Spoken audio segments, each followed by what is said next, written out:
Hey, hopefully the audio is good today. We got back-to-back days of live streams. Why not? Got a little time, cuz, so just get the live stream in. Let me get out of this little space.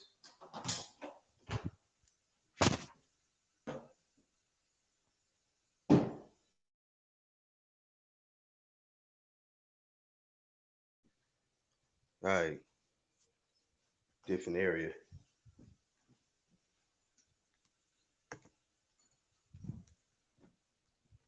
But if y'all take the time, go to the home page, click the channels tab, subscribe to all of my brothers in the UGC clique. First and foremost, support. Support who supports you. If they don't support you, don't support them. Okay, it's a team. Ain't just about one nigga coming up and everybody acting like you a deity or something. No, we all good. Let's figure it out.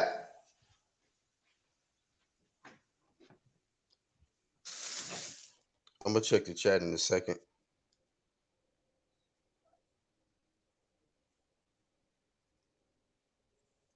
Make sure everything is. But grand rising to the underground community. First off, you know, we bang true media over here. Vada or nada. Truth is the new hate. It is what it is. It is what it is. Shout out to Red Glove Militant. He didn't get an opportunity to jump on yesterday, but I told him, I said, man, take care of the home front. And then when you got time, we here. We here.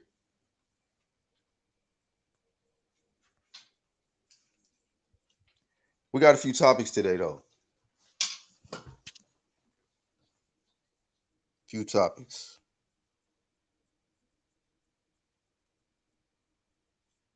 Let me get everything squared away. Oh, shout out to the new sub. Shout out to everybody that's been subscribing, man. It's been a long road.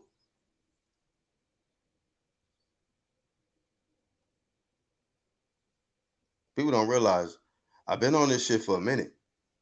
You look up like, damn, I've been doing this for a minute. Not like how I used to, but when I want to, I can. Just need a reason.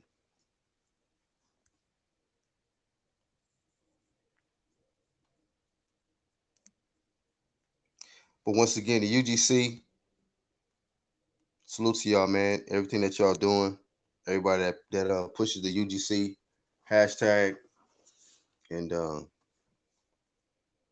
it's a different movement, man. So I can tell you.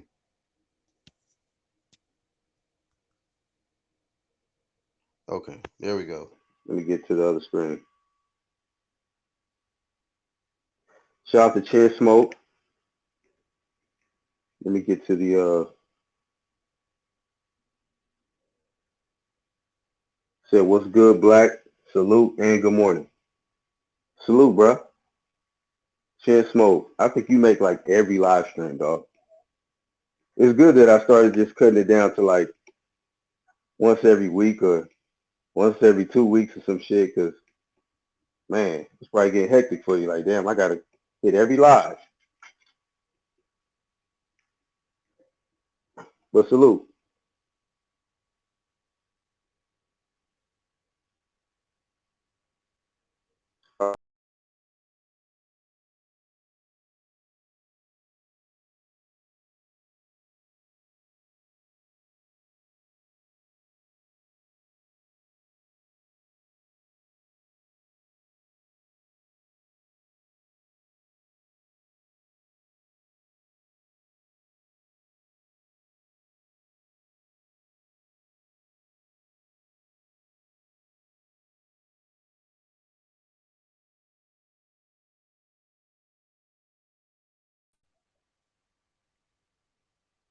All right. Hopefully that shit don't happen again. That shit kicked me all the way out. But anywho, a salute to Samuel Shaw in the chat.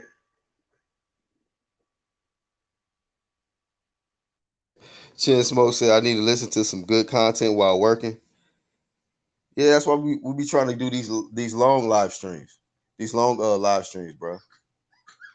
Even though they be early as fuck. Shit, I work late. I'm tired right now.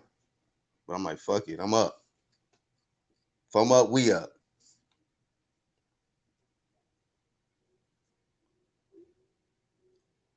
Sitting here watching this new dog that wife done got. Little than a motherfucker. I'm like, look, just don't bite none of my shit. Stay over there.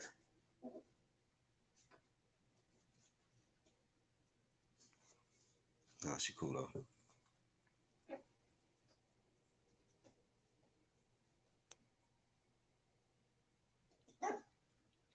But before I got cut off, man, I was gonna jump right into the topic. Staying focused. That's huge, man. Like in this sport of boxing, that's a big part of being successful, man. Staying focused. Not just in the ring, but outside the ring too. You gotta stay focused, man. You got a lot of people that are just come and distract you from your whole shit. You're like, damn, why not just doing something else? As soon as this nigga come around, I'm all fucking mind twisted right now. Like, what was I about to do? Got niggas like that. Little distracting ass niggas come through. Like, oh shit, you here again. I know I'm about to forget something. I'm about to forget all the shit that I was supposed to do. Because you got here. But in that ring, if you're not focused, you can get your ass knocked out. Sleep. You know. We done seen some of the greats get knocked out. Y'all remember, hey, I mean, shout out to Roy. One of the best ever that I didn't seen. But Roy got knocked out. The fuck out. And I'm like, wow, it could really happen. Like when you seen Roy get knocked out, he was like, I don't care how good you are, you can get knocked out. All y'all can get knocked out. You better stay focused. You better stay focused. Don't be worried about your ankles when you get in that boxing ring. Your fucking choker change, that shit is out. Don't even be thinking about that. That's the nice shit you got.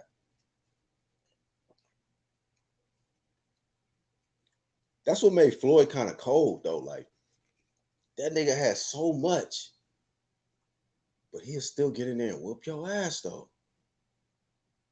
He will just whoop your ass, bro. Get this bag and whoop your ass, and I'm on to the next bitch. Some different shit. It's some different shit. Joe says Agent Broner lost focus. Like a motherfucker. Did he not? That's a prime example. AB about billions. You know. That shit right there, man. That should tell you. But we need people like them to see the mistakes so we can learn from this shit. These niggas not focused. Stay focused. I'm trying to eat breakfast at the same time. Like I said, we all just got up. Fuck.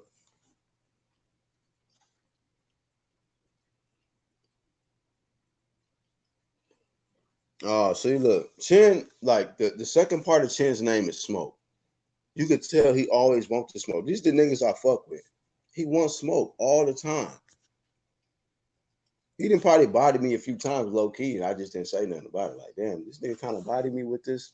Look at this comment.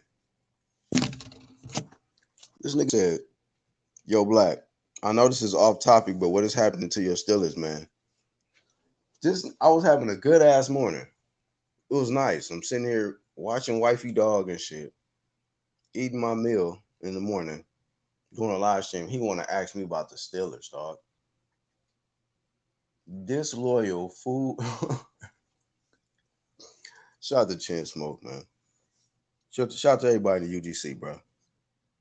We ain't doing nothing. Just like them PBC niggas. We ain't doing nothing this year, bro.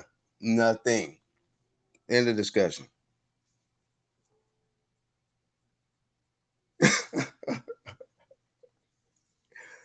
I mean, I'm only talking about what really happened. That ain't dissing him. Like, that ain't hating on Roy to say he got knocked out. Like, niggas be taking the truth and turn it into hate. Like, bro, no, he got knocked out. Joe said Roy got slumped. That was crazy. That nigga, hey, what made it worse, right? A fucking hit was produced out of that, bro. Y'all remember Lean Back? Fat Joe, nigga. I said, oh no, these East Coast niggas don't give a fuck. Even Roy Jones was forced to lean back. I said, oh no, don't do that one. Don't do it to him. I said, boy, the internet era has arrived. Fat Joe might have been the first nigga to meme somebody in a beat, in a dope ass beat with Remy Ma. On to the easy. What? Better get up out of here and get back winning. They talking about you leaning back out here. That's a damn shame. Roy was great though. He was. Past tense, he was. We gotta deal with present day. But to do it at that level, when I seen that nigga stretch Montel Griffin, oh my God.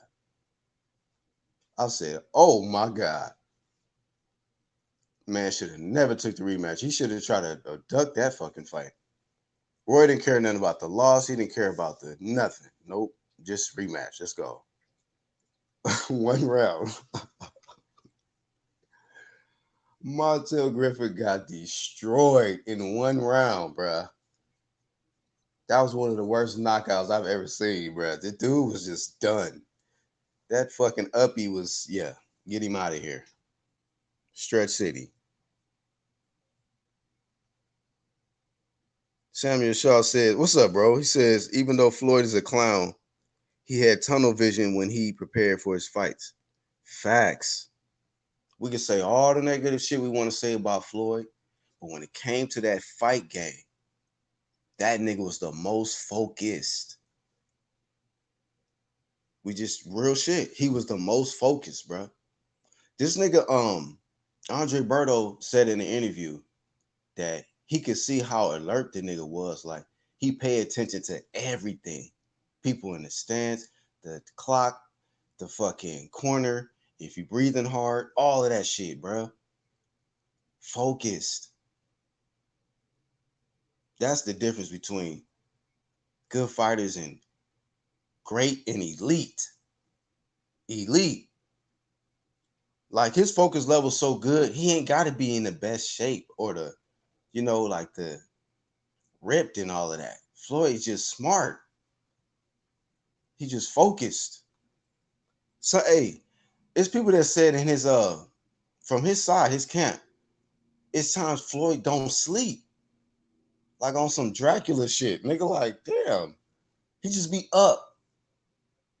Don't drink, don't smoke, don't party. I mean, he be out there with the strippers and whatever, but he don't get intoxicated or nothing.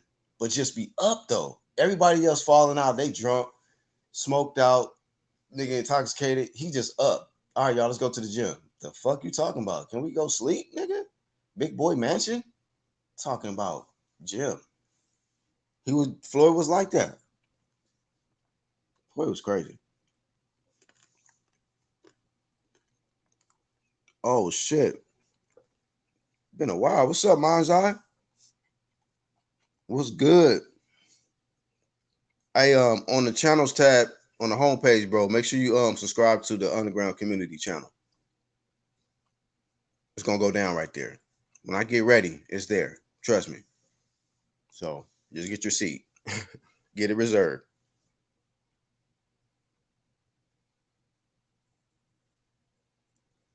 Seven Shaw says that was a cold line from Fat Joe. Bruh. I said, why did he do that, fam? I'm like, and they said he was hot about that shit. Roy wanted to whoop his ass. They said he had to literally be on the low key. Roy was on him. Roy was on him.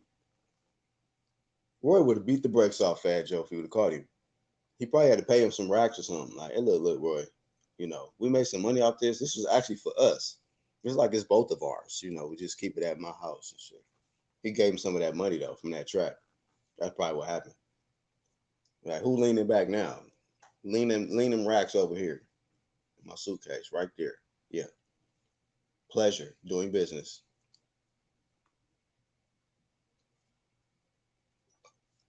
Man, this little dog fucking up all my wife's shit. It ain't mine.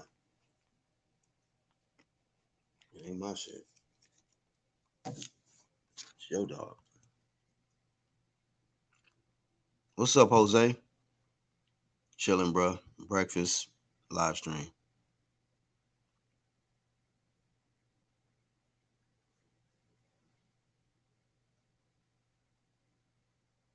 Yeah, it's been a minute, mine's eye. Yeah, niggas snatched Black Horse Promotions, but as soon as my people find out about that other channel, it's over. It's all the way over. I ain't gonna play no games with it this time. Never did, but it's gonna be shit. It just ignited a whole nother flame that you ain't gonna be able to deal with. Not gonna be able to deal with that flame. Promise. Destroying everything in the way. Look, this little ass dog about to get kicked out.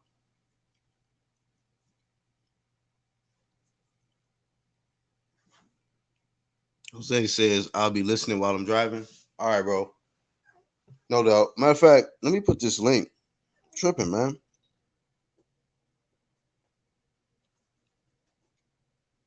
Keep trying to tell y'all, I just warmed the shit up. But that's just the first part of the topic today. Because there's other shit to get to.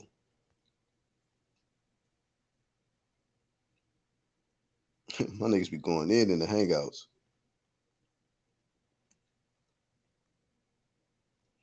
Man, I like the motherfucking UDC live roster though. Shit. All these niggas is cool, solid. They on that shit too. All of them. They on top of their game.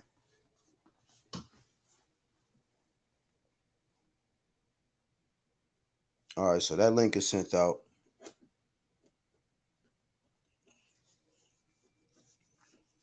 Why niggas be trying to mention me in comments? Don't mention me in no comments, fam.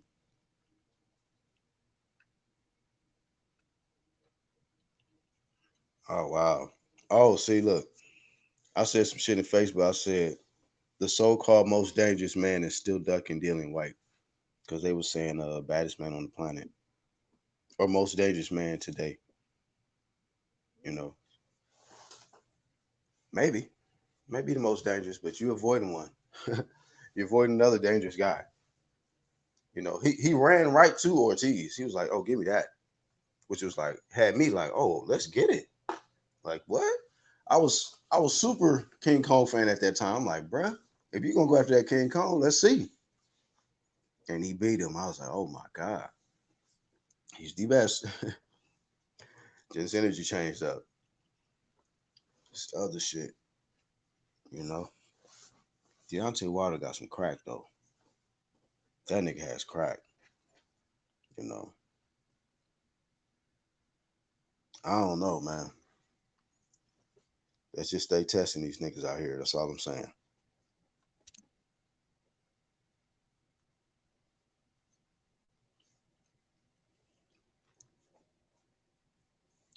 Sammy Shaw says, damn, Black, I guess you didn't approve of the dog. Man, get this little. I want a big, like, I got a big dog already, but now I want to rot for some reason. This little, I gotta be careful not to step on this little motherfucker right here when I'm walking. Mine's I say Fat Joe was a skilled Leaner, big ass dude, lean but didn't fall one time. Did I don't know if he ever fell. He might have. He drank too many bottles of Ciroc. He probably leaned back too far and fell. Fell right on his ass. Joe, yeah, man. Give me my props this week. I told y'all this is my week to talk. This is my week to talk. Okay. I got first place, in prediction league. No film study, nigga. None. Nada. Not even trying. I'm just these are just picks, man. So I get this one.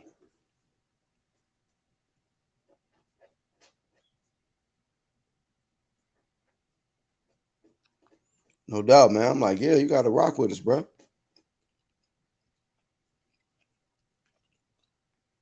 Yeah, man. If y'all want to rock with that other channels right there on the channels tab, Underground Community Channel.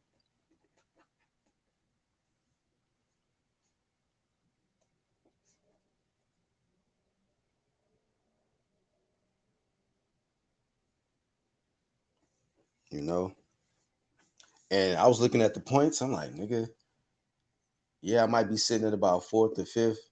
I think like number sixth overall, but the points ain't that far. Like the spread is not that. Isn't really like that. So you can easily snatch up to 201 if you got just another good week. I went from like number 11 to like number 6, I think, in like 1 week. Let these niggas fall asleep. Stay focused. All right, let me get to the other part. Corner of success. All right. Corner of success. I think that's very important. You got to stay focused, but I also feel you need to have a corner of success. People that's going to be there in your corner to ensure you're successful. That's huge, man. That's why a lot of you say father son relationships work in the fight game because the father wants his son to be successful. A lot of times you have fighters that got these trainers, they there for them. It's business. I'm training you, and but I don't really know you like that. I'm from East Coast. You from maybe from South, and just make sure you can come in my part. I did my job. You lost. They don't really want. They're not really caring like that. You gonna need a corner of individuals that's not just there to just do their job, but actually care about you. I think some of the best winners that to have ever done it in boxing, they probably had one of the most caring corners that you can compare to some any other top people. Ali, Tyson, name them. I mean, you see Bud Crawford right now. These people gonna have these close relationships in their corners, and they gonna just like they ride for them. So that's important. Got to stay focused, and you need a corner of success. Not just dudes that's just there to because they gonna wear the same choker chain you wearing. If a nigga want to just wear, goddamn FUBU and Fat Farm and shit, but he's still there and he fuck with you, nigga, let him be there, nigga. Instead of a nigga who gonna have a choker chain like you and shit and turtleneck and anklet and you know trying to you know challenge you to a Ciroc contest and shit. See how many shots you can do. So y'all do what y'all do, but I'm just saying, long term, I don't know if that's gonna be successful. My dog Iron Cone, what's good, bro? Let me know if you want on. Let me know if you want on, Iron Cone. Iron Khan been rocking with me for a minute too. He doing his thing, man. He take care of his business on the home front. Then he might post a video, do what he got to do, and when he drop his video, and make you pay attention and hit the like button and leave a comment. You know, to join the conversation. Not a lot of people I can do that with on this YouTube shit. So he one of them. Right there on the homepage, channels tab.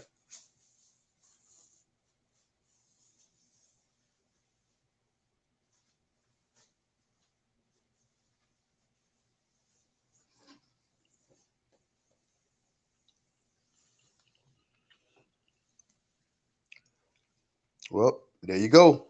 It's right there. You got time. We got time. Shout out to everybody catching the playback. Once again, it's the host, Black Horseman Promotions.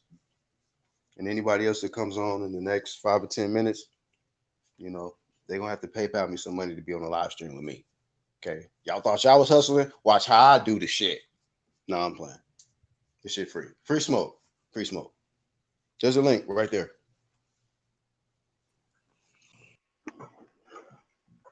Uh-oh. The Thanos himself. What up, bro? Let me tell y'all something, man. Fucking Mickey is a fucking clown, bro. Hold on. First and foremost, acknowledge Black Horseman. What's up, Black? What's up? Shout out to Black Horseman, my man, 20 grand. Shout out to the whole damn UGC. Big up to everybody in the chat. Now, what was you saying? Mickey Ward is a fucking clown, bro. You still talking about that troll that dumped you yesterday? Man, this dude, like, I give him all the information. I set up the debate. I don't even hear from him. He come on my channel talk about, I accept. I said, all right, bet. Give him the information to the fucking DM. Look, just hit me up. Anytime you're ready, I'll set the debate already set up. Just let me know when you're ready. I've not even heard from this Mickey Ward clown, bro. He has my Twitter feed, my Instagram feed, or he could just come back on the fucking channel. I'm done with him, bro. I'm done. And I'm getting ready to put up the duck video. DuckTales coming up. Y'all know it. Man, you let a troll get you all fired up like that? Nah, I ain't fired up. I just say I'm done with him. He's a clown, bro. That's gonna be about 3 videos on a troll. That dude is a clown of all clowns. He got you to respond to him though. What's the topic today? Staying focused, having a corner of success. Touch up on that, bro. You said staying focused? Yeah, man. Floyd was, I think, one of the most focused fighters in boxing. Oh yeah. You know? Wow. Now, I'm not talking about outside the ring with him, but inside the ring. He was one of the most focused. Like Berto said, how this dude was looking at everything, the clock, looking at your breathing when you're in the corner. He's just looking at the crowd. He's looking at every fucking thing going on. And I think that that's a huge part of what your skill set is, also knowing how to stay focused in there. Because if not, you could be like Roy Jones and leaning back. You can lean back. You can be good as fuck. You might not be that focused in there. Get your ass knocked the fuck out. All right. No, yeah, I agree.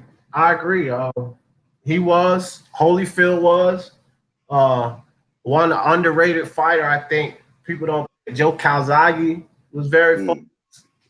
Focus is everything, bro. For real. This game is half mental, but Floyd, yeah, second to none, bro. One thing you can say, he's an asshole, and I would agree. You can say he's a woman beater. We would have to agree. But when it comes to this boxing game, he was pretty amazing at a lot of areas in the boxing.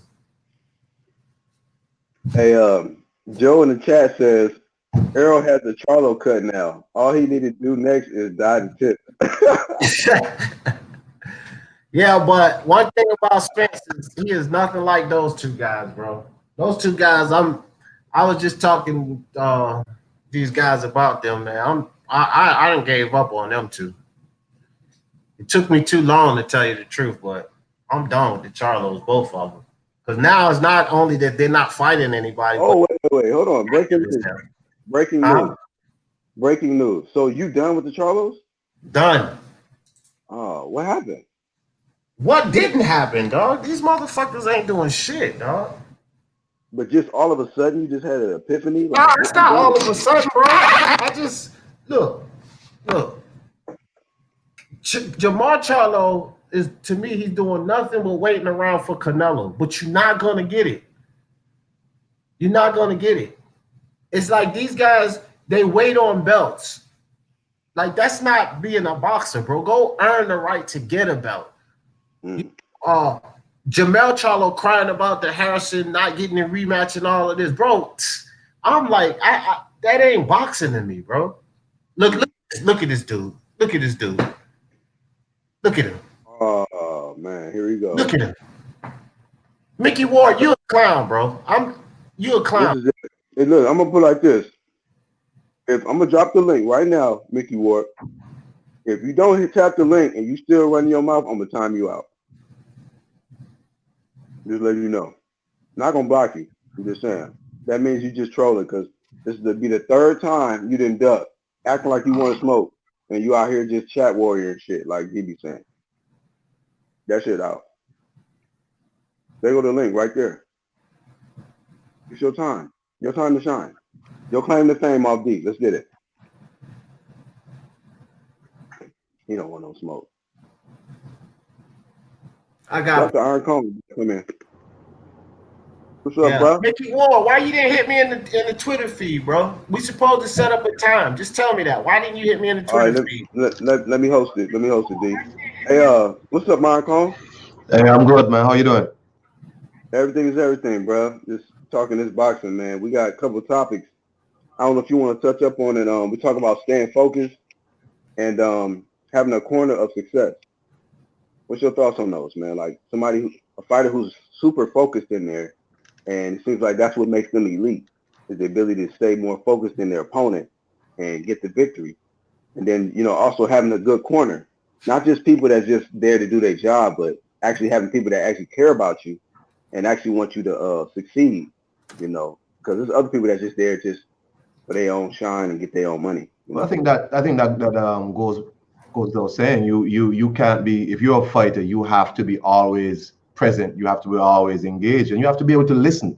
Because a lot of times you have, like, I've seen fighters who I've heard corners giving clear instructions to, and they go in the ring and they do all Mm-hmm. types of shit. They just do their own shit, right? Sometimes it works, sometimes it does not. But your corner is able to see things from the outside. That's the whole point about having a corner who actually Yeah, knows what they're doing. The other issue is you have fighters who have corners who are just yes men, right? Those who right. just there just to hold a spit bucket, right? Yeah, And you can't have people like that. But as you said, you need to have a caring corner because sometimes your corner saves you from yourself, right, right. right? If you let a fighter fight, they're gonna fight and they're gonna fight you some bullshit and they're gonna get hurt, right? Yeah, facts. So the corner has to be there to sometimes tell you, you know what, this is enough for tonight. Just wasn't your night, another time. But I don't know, like I think the corner makes a big difference. You see people like Lennox Lewis who went to a different level by changing corners. You Yeah, know, like the most recent example about changing corners is Tyson Fury, who has very good success with Ben Davison, mm, who left Peter Fury and has had good success. I'm not sure, but that might be debatable if it's leaving Peter Fury or whatever because he fights the exact same. So I don't mm-hmm. know. Freddie Roach had said he would have liked Tyson Fury to be more of a power puncher. I'm not sure how much power is in his hands, but Yeah. your corner sometimes turn you into a different fighter. Like let me ask you something. Are you one of the people who think Joshua should leave McCracken or should he stay? Um, I haven't really gave it that much thought, to be honest with you. Like I haven't really fed into the whole situation with him not stepping in and saving them soon enough and all of that stuff, or him having a concussion. And it was so much confusion. Like, did he get knocked out in sparring and he already had concussion before he got to the fight? or was he just concussed after the shot that Ruiz hit him with, and his corner didn't step in time, and they just let him get more damage. So I don't know, man. To be honest with you, it's a hard situation because he's been with this guy and he's Right. won multiple straps, with this same guy, and then you just had. I don't know. I just feel like because of the change of opponent, the first time you been in America, and you really not putting your full focus or full training camp for this one guy, it was just it was a bad night for you. Yeah, it was a bad situation overall, but like I saw people because that's a perfect example. You have a dude, and there are people who have said like he's not getting the best out of Joshua, right? Because Joshua's an athlete, right? But as you said, I mean, they've been winning all the time. All of a sudden, he has a really bad night, and it's like you shit all over the corner. So in that example, what do you do? Is it the corner's fault? Was the fighter not listening? Was he not? Could he listen? So that's a great example as to the use of a corner. Yeah. You know? Yeah. D, No shit. What was that? D, is that you? You all right? Yeah, my bad, bro. I dropped something. Oh. Damn, this nigga dropped the dishes. He's supposed to be washing this shit. But Black, let me say, I just heard D say he's done with the Charlos. Like I've been asking you, what next with the Charlos? These dudes have gone like they just disappeared. What happened? Like no, it's like I heard D just said he's done with the Charlos and whatnot. I remember Black, I was asking you on a few shows ago, what's next for the Charlos, because there doesn't seem to be any clear plan for these two people. Like they're not boxing anybody, they're not doing anything. I mean, they just disappeared. Tony Harrison beat Jamal got given a belt. I don't know what's happening. Like what the fuck? I don't know. Like that night, it just get to a point where like, what am I doing here? Like, why am I saying that I like these guys? Because when it comes to boxing, they're nothing right now. They're nothing. I don't know. I think that night in New York when both of them had that badass, terrible night, it was almost like that ended their careers. It was bad. The turn right there. Turn of the tide. So is Jamal Charlo a paper champion now or no? Come on, hell yeah, you're a paper fucking champion. Jamal, hell yeah, you're a paper champion. Without a doubt. People, hey, their fans now calling him a paper champion. Is he a paper champion or not? Hell yeah, he's a paper champion. They gave him the belt. And right. When Canelo had the belt, okay, he was taking on real challengers. Charlo, what is he doing? How are you a champion? You don't even have a fucking fight schedule. When was your last fight, bro? I mean, dog, that's why I'm done with them. Like, look, I like to debate cats.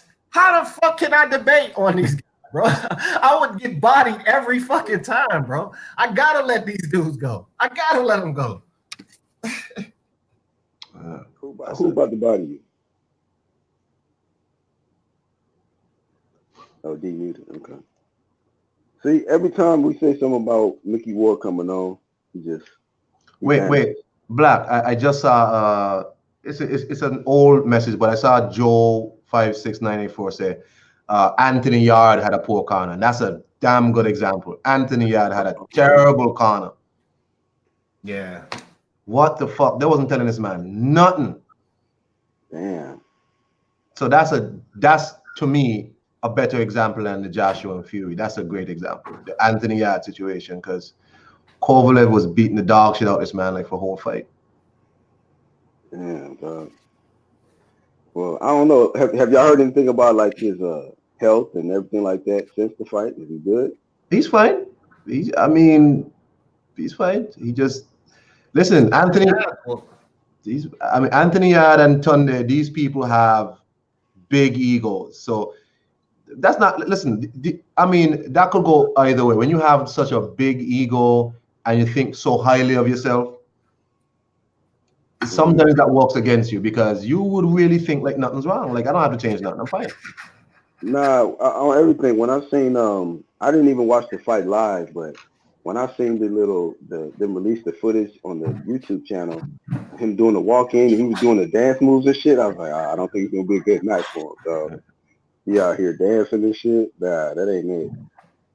And then Tandy talking about some he better and more talented than Andre SOG Ward. I'm like, bro, is this dude retarded or what, dog? See, that's when your corner works against you. When your corner talks so much shit, it puts a spotlight on you that, I mean, it's unfair. Oh, he's better than Andre Ward. He has tools that Andre Ward don't have. What? Who? You know. So people end up disliking you because of your corner and because of your fans. You know what I'm saying? So people just don't like you. Like a lot of the Charlos got shit because of their fans. Yeah. Danny Garcia and Angel Garcia and Teofimo Lopez, they talk so much, bro. It's like it's a LeVar Ball and shit. You know what I mean? Exactly. It's a strike against their sons, and shit, bro. Exactly. These people want to live through their fighters. You know what I'm saying? Look what Tommy Tipper said. He said Chris Algieri had a suspect corner against Manny. God damn. Right. But at least Chris Algieri himself was humble. Like he wasn't an asshole, Algieri. Right. You know what I mean? His corner might have been what that's like where I give LeVar Ball a pass because he's humble. And that's what will humble you. Hey, there's a difference between, and it's a thin line. There's a difference between talking up your fighter and giving them confidence and making them delusional. Yeah. Right? You talk so much shit to your oh, he's this and he's that. Your fighter believes that shit. Like, I'm the best in the world. Ooh, I don't have to change nothing. Right. I don't have to do no road work. What? Fuck you. Yeah. You know, but I think a lot of these fighters though trust their social media following more than their corner. I heard IOTBA talk about was it Charlo's trainer or was it Spencer's trainer where he doesn't like the trainer because the trainer. Right. No, it was Charlo's trainer when he was saying he didn't make any adjustments against Harris. He said do the EJ on him. Go EJ on him. Right. Right. Dumb shit. Classic shit. But the fighter has to have enough sense to say, you know what, partner, I think this is enough. You know what I mean? You're not giving me what I need. People laughing at me. I mean, really, you know. But again, as you just said, the YouTube following these people really build, like, listen to some of these YouTube people who are patting them on the back. But they're not patting them on the back because of their boxing ability. It's all sorts of other shit why they're patting them on the back. And that's dangerous. You're listening to people who really don't care about your boxing. They care about other politics or whatever. Right. Hey, big shout out and salute to Unbiased. What's up, bro? What's good? What's going on, man? I'm sorry I couldn't make the show yesterday, man. My stepbrother got married, and I had to bring my suit back. I had to drive to a different city because we don't got a men's warehouse where I live, so I had to drive to a different city and whatnot. By the time I got back, the show you guys were already off. So that tight ass suit, you should have took that tight ass suit back. What's up, dog? What up, D? What y'all talking about today? We're talking about the topic today is having a corner of success and staying focused. We talked about like some of the best focus levels of certain fighters like Floyd, and he would get in there and he would be the most focused guy in there, so he always would win. I don't even think he had to be in the best physical shape because he was so alert and focused in there. He was able to just get the job done, and then taking that over to the corner, also having a successful corner, people that actually that's gonna care about you and not just there to just like how Iron Kong said, just hold a spit bucket or something. Like they actually care about you, want to see you successful. Yeah, I mean, Floyd. Credit to Floyd. I don't think he needed his corner that much. You know what I'm saying? Because sometimes he wasn't even paying attention to his father when he was giving him instructions. Yeah, you know what I'm saying? And so his father would be like, Floyd, did you even hear what I just said? And he was like, oh, yeah, you throw the jab, right hook. Yeah, I heard it. But, guys like Floyd probably don't need their corner as much, but somebody like Kovalev, he needs Buddy McGirt. You could see Buddy McGirt switch Kovalev's whole style completely 360. So, now he's a better fighter in my opinion. And he took what he was flawed at, probably like endurance, and not only that, just keeping Kovalev focused. When you could keep a focused Kovalev, he is to me, he's like an A- fighter. Focused Kovalev, like A-. You could even just call it whatever. If you have him A+, I wouldn't hate on that either. But he's a really good fighter when he's focused. You know what I'm saying? And some boxers need that. They need that motivation, and they need a corner to keep them focused. Some don't. Right. Nah, that's real talk. That's real talk. Hey, now you said Buddy McGirt is his trainer, right? Yeah. This is the same guy that had a fighter pass away recently, right? Because he got took too much punishment in the ring. Right. Yeah. Yep. So just bringing it to this aspect of it, having a successful corner is also having a corner that's going to care for you, and then in those critical moments, they got to be willing to stop the fight on time, like make sure. Right. Credit.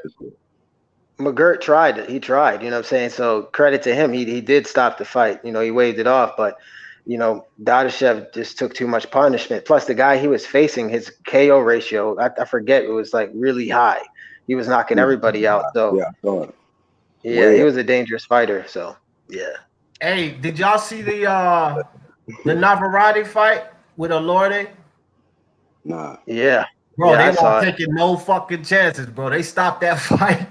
Navarrete caught him in the corner clean. The ref was like, that's it. And I was like, nah, that's a good stoppage, because after Stanton and Dadashev, they not taking no chances, bro.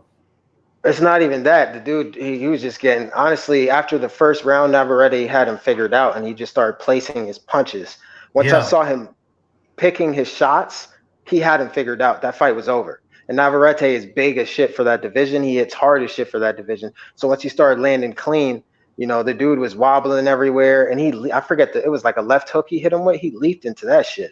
And, his whole head just almost spinned around. So that was a good stoppage to me.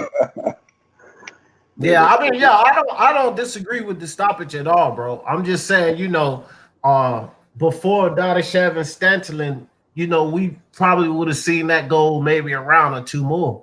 You know what I mean? That's just my opinion on it. I think that they taking this more seriously, and but no, I agree with you to stop. Like, I was watching the fight. I was like, no, that's a good stop, because Navarrete hits too hard, bro, to let him tee off on anybody like that. You know what I mean? I just hope that Kovalev, told his trainer, like, look, man, if I'm getting my head beat in, make sure you stop this shit. All right, don't let me just go out. He was about to stop it with Yarde. He even said in the corner, he was like, listen, you got to show me something. One more round like that, I'm stopping it. Yeah. Yeah, as long as we got that understanding. Don't let me die this motherfucker. Flame on 24 in the building, fellas. One fighter who needs a corner, but I don't think we'll ever get a proper one, is Chris Eubank Jr. This dude is, I don't know what the fuck this dude is on. He don't listen to nobody and nothing, right? He's another one again with a father who puts too much pressure on him and too much spotlight on him, and he's not that good. But he needs a corner. His father said that he was his son was like comparable to Floyd or some shit like that. I remember him saying something. Just madness, bro. It's like people like Chris Eubank, athlete and all of that, tough, strong kid, but needs a corner. But I don't think we'll ever get one because he likes his own way. Yeah, and he's not a bad fighter either. Actually, I think he's naturally a good fighter. He just doesn't listen. That's his problem. So you're right. He's just really ill-disciplined, and he don't care what nobody says. He's gonna do what he's gonna do. But his dad didn't help that either. His dad really pumped his head up with a bunch of shit, and it is what it is. Well, just like Black said, a real good ass whooping to humble him up. Yeah. Well, Grove gave him a beating, and he didn't humble. He was humble. Real quick. LTBA. Man, y'all know how I do. It's Mr. 214. I'm on that bullshit again. Salute to all my UGC partners and everybody who follow the UGC boxing channel. Salute to everybody that's in the chat room. Shout out to Black Horseman, D Jefferson, and my nigga Unbiased or Biased Boxing Time. Yeah, man. We got more bodies on this motherfucker today. But yeah, man, I'm gonna get you up to speed with the topic. I've been listening to the show for about like 30 minutes. Okay, cool. I just been caught up in shit. Aaron Collins had me laughing like a motherfucker. He talking about who is that trainer IOTBA was talking about? He don't like him. Yeah. But hold on. But was I wrong? You said there was a guy who. No. You wasn't wrong. It was funny as hell. I was like, who was it? Was it Charlo's trainer or Spencer's trainer? Which was it? They got the same trainer. Oh. And that's one thing hey, look, check this out though. I was listening to Sway with Sean Porter and Kenny Porter on there yesterday, bro. Oh, I ain't heard of that. Damn. Bro. Like Kenny Porter said some real shit. He said Earl Spence tried to say, he giving his daddy all his money. And he was like, see, the difference is that's my son and I'm his real daddy. He like is and whatever he's giving me, I'm putting up. So if I go away, my son and his family, they're gonna get everything that I ever got from him. He said the difference between Earl and Derrick James, he said that's your trainer. He don't got nothing to do with you. You think he's setting you up? You think he give a damn, or you think he's just thinking about himself? Oh man, we were just talking about that shit. Man, that's some shit. That's some shit right there. I ain't lying to you, bro. I trust Sean Porter Conner more than I trust Earl Conner. Just off them words right there. Because we can say anything we want to say about Kenny Porter, how he all in the videos, all in the camera. But one thing we know, Sean Porter is connected to him because that's his daddy. So he's gonna be around him. My thing is, like, after that Derrick James Charlo fight, man, when that dude couldn't even know how to get his fighter to adjust to a damn jab, I had to start questioning this dude. How much truth is it? How much do we know how much truth it is to what Kenny Porter was talking about? With the truth where he's saying that he putting his money back for Sean?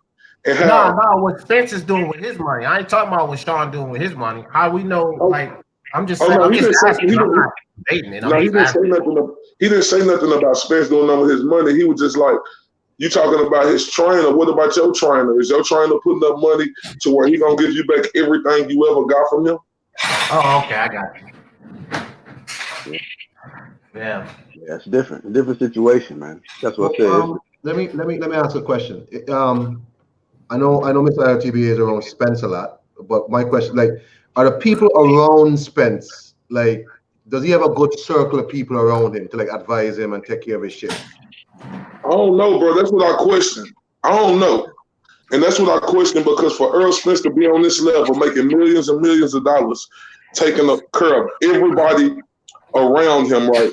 You know, people around him shouldn't be influencing Earl to do this and that, to gain as much weight as he gaining. You know, that's one thing. You know, I ride for Earl Spence 100%.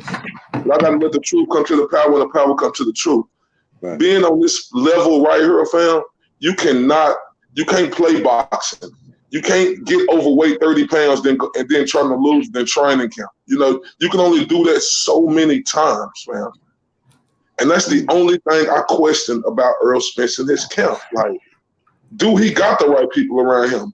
Like, looking on the outside, looking in, you know, I'm not saying everybody's bad, but I don't think everybody who's around him is good to be around him. Yeah. No, Flame on 24 in the chat says Derrick James is a good trainer, but he's shit in the corner. But that don't make no sense. How he a good trainer, but he's shit in the corner? Well, some guys could get you ready for the fight, but once you're in the fight, they can't give you good advice. Instructions, yeah. That's sometimes you see that, yeah. Well, let me ask. I don't know how good of a trainer he is, and this ain't because of our situation. It's just, you know, because of our situation, you know, my eyes is open now. I don't know how good of a trainer he is. I'm gonna be honest with you. I don't know. like I said, I don't know. And this ain't no shot at him. This ain't all TBA throwing no shot. It's just me being 100. I don't know how good it is. I kind of agree. I kind of agree with that because how does Jamel not know what to do when somebody's countering your jab? You know, you're in the corner. You should be telling him what to do. What's the next step? But he didn't. Hey, real quick, let y'all know real quick in the chat, the ones that got wrenches, y'all can time out this weird breaker guy. Like, we know he a troll. You ain't got to block him, but just time him out, you know. What he talking about, bro? No, we just know he a troll. Like, when you trolling somebody else's channel and your avatar, and I look at you like you just a troll. So. You ain't got to ask me twice. I don't know, fam, because I'm gonna keep saying this, and this ain't no shot to Derrick Jones. You know, I said what I had to say about him. You know, I'm on a whole nother level now. It ain't even got nothing to do. It ain't no merit or nothing. But shit, I know Earl always been special. Jamel Cholo was already ready made before he came to Earl Spence. My thing with Kenny Porter is it's easy to get somebody who on that path to becoming a champion, but it's harder from planting that seed and watching that plant grow, fam. I agree with that. So that's what I'm saying. So I trust Kenny Porter more. I think Kenny Porter is the better trainer because at the end of the day, it's easy to go find some guys and you know they're already good, but how hard is it to build a champion from the ground up?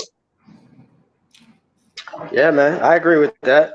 I mean, yeah, because Sean Porter, you know, you say what you want about his boxing skills, but look at his amateur record as well.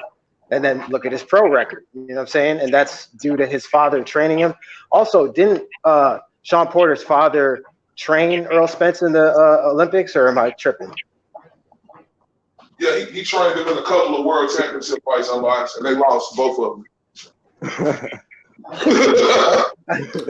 don't know if you want to use that point on bias. For in the amateurs? He became an Olympian though. Basically, okay. That's basically the point that I think I'm biased making. Like he actually helped to get him to a certain level. How much credit do we give to the fighter? Is it that I mean your corner could be giving you good advice, but the fighter sometimes needs to have the ability to listen and carry out instructions, right? So right. I mean, some fighters don't fucking listen. Yeah. No, but look, bro. Yeah, we can say some fighters don't listen, and I agree with you 100%, Iron Cone. But at the end of the day, it's up to the trainer to make them motherfuckers listen. I don't know. No, they say once the fighter doesn't listen to the trainer, it's probably time to switch the trainer because then the fighter is not the fighter is not trusting the trainer. Right. I agree. But you think, but hold on, like I remember listening to Leon Muhammad, and he said, what was the name of Wilder's trainer? Mark Breland walked out of Wilder's corner because Wilder was not listening to him at all. Mark Breland? Yeah, like Leon Muhammad was saying, Mark Breland walked out of the corner when Wilder was fighting Fury because he was not listening or following any instructions. Yeah, I don't know. He was fighting. I'm not even gonna lie. That day he was fighting like a girl off World Star. It was I don't really know what he was doing. Yeah, he was swinging wild and shit. I'm like, what is going on? He's not even boxing anymore. So again, it's like, I mean, your trainer could be saying everything in the world, but some fighters will not listen, and they get emotional because Wilder's a very emotional guy sometimes, and he gets emotional. And some fighters, when they're in the heat of the fight, they just, I mean. Can I say this though? Even though some of us may disagree, but Wilder's still winning. You hear me? Jamel Cholo, he the one lost. Yeah, that's true. Jamel Cholo lost. And I ain't gonna lie to y'all, bro. Like I just don't know how good Derrick like that because he doesn't. Hey, Blake, let me ask you one bias. How good is Derrick? Because people gonna say, "Oh, Correa, you hate." So I want y'all to tell me. How good is Derrick James to y'all? I don't know. Hold up. After me breaking down a lot of the when I first started getting back on YouTube, y'all seeing how it played out with him and Jamel Cholo. Y'all seeing how, Earl beat Mikey Garcia for 12 rounds. But goddamn it, He couldn't finish him. Oh. So tell me, how good do y'all actually think Derrick James is? I mean, I kind of, like I said before, I kind of agree with you because, like, trainers should be able to implicate advice to, if the guy is countering your jab, he should be telling you what's the next step, But he didn't do that for Jamel. He just allowed him to get punched in the face every time he threw a jab. So I'm not too high on him as a trainer, but I think he's good for Earl Spence. And him not stopping Mikey Garcia, I said, he wanted to show boxing ability, then he should have done that for the first 5 rounds when he was winning, and it was 5-0. We saw that you were the better boxer. Why don't you make a stamp on this fight and just, close the show? But he didn't do that, and he just decided to just box for a full 12. So on pay-per-view. I just think Bada made him a little weak, but it is what it is. And look, another thing, Black, I'm looking at Derrick James too. I told y'all, and look, this ain't got nothing to do with it. I'm through with that. I want everybody to know on the UGC Boxing Channel, I'm through with that. You know what I'm saying? But I'm just speaking the truth now. When I looked at this dude and see how he changed, it's like, hold up, let me. It seemed like he came out to be a celebrity trainer, right? So I ain't been paying attention to Fight Camp. I ain't watched none of it. Only thing I done watched was that face-off with Earl Smith and Sean Porter. Other than that, I ain't watched none of it. But I did get some clips sent to me. This dude working out and training like he getting ready for a fight. Who? Derrick James. I'm like, damn, you talking about you 20 pounds down, so is you focused on yourself? If you drop 20 pounds in training camp, or you focused on your fighter? What's wrong with him working out, though? I ain't saying nothing was wrong with him working out, but I'm just like, damn. Hey, Flameout's comment is 100% correct, man. Now that he said that, I remember him telling Jermell to keep pressuring Harrison while he was being outboxed. He's like, just keep pressuring, just keep pressuring. He didn't advise him what to actually do. Just keep pressuring. Well, who was that said? Somebody said you need to Earl Spence him. Didn't somebody say he said that in the corner? He said that too, yeah. So easy. Credibility. Hey, any of y'all see that interview with what's the dude, Phil Greco and Mikey Garcia? Well, who? Yeah, I saw it. Yeah, he said that. Greco and Mikey Garcia. Yep. The culinary boxer. Mikey said that he only felt Errol tried for that one round. He said the 7th for the 9th, but it was the 9th. We all know the 9th, but Mikey said he only felt that Errol tried for one round to stop him, and then the rest he just went to boxing. Now I'm just quoting what Mikey Garcia said. So I don't believe that what Mikey Garcia said. He just trying to save face because he got abominated, like outboxed. So he trying to save face to make it look like that. Man, how would that save face for him though? Because at the end of the day, he trying to say, oh, he trying to agree like Earl wasn't trying to knock him out of something. Come on, bro. Right. I ain't even believe that when Earl said that.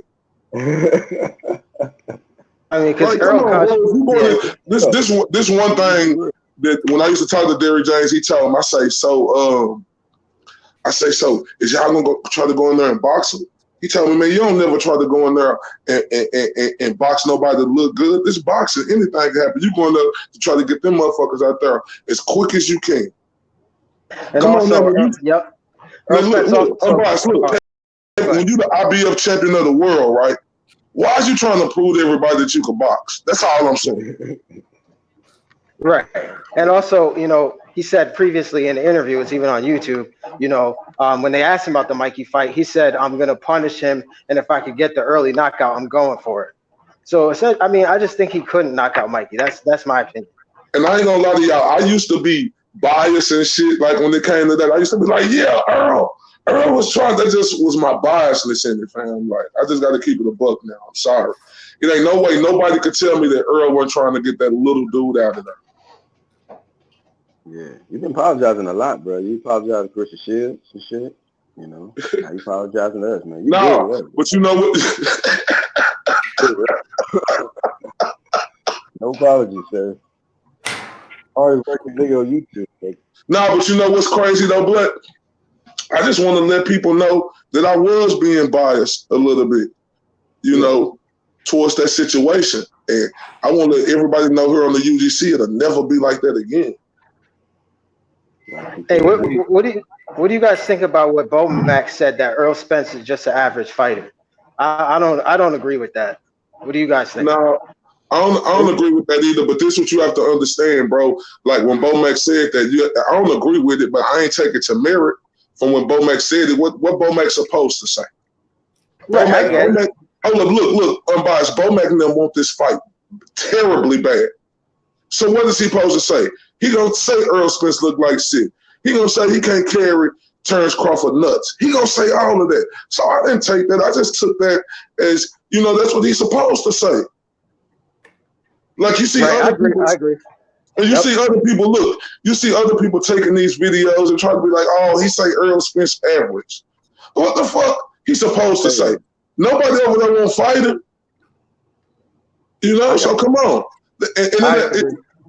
That's just my opinion. What are you supposed to say? He supposed to say the nigga is all world.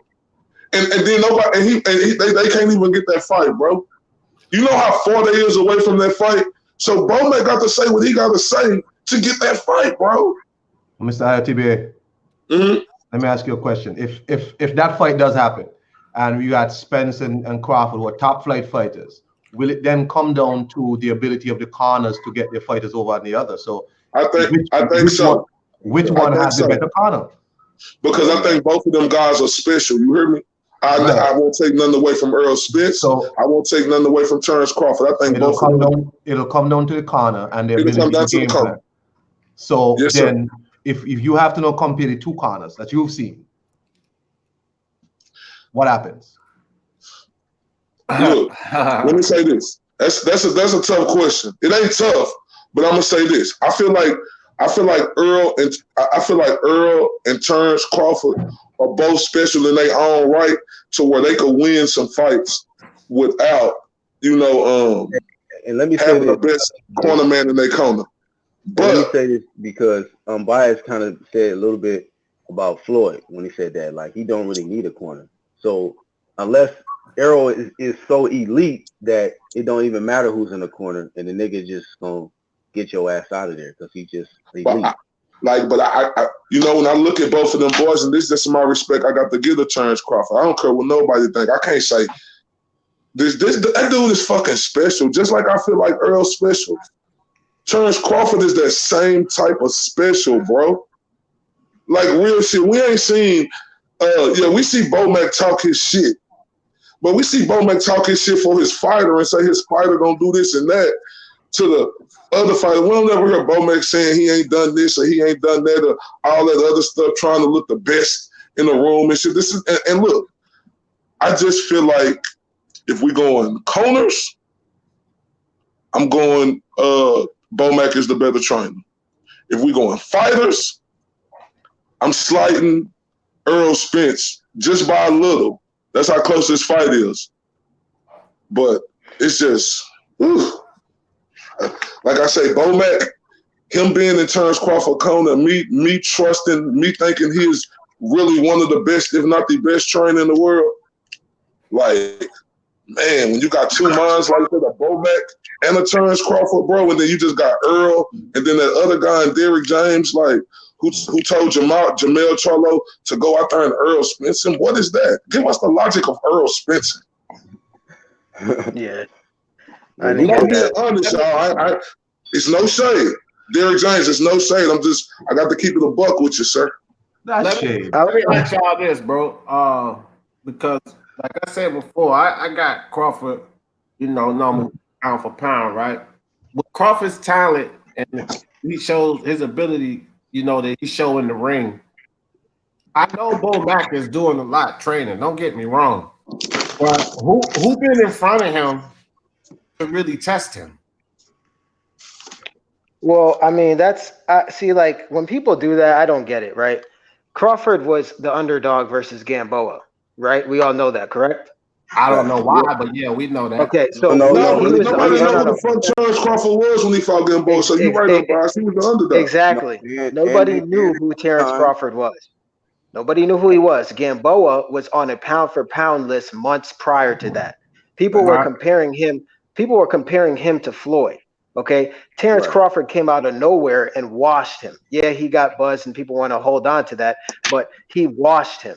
Then Right. after he washes him, he becomes nothing. It's just little Gamboa. Gamboa is chinny. Gamboa is this. He's nothing now. All of a sudden, right? That was an undefeated fighter that months prior was on a pound for pound list and being compared to Floyd.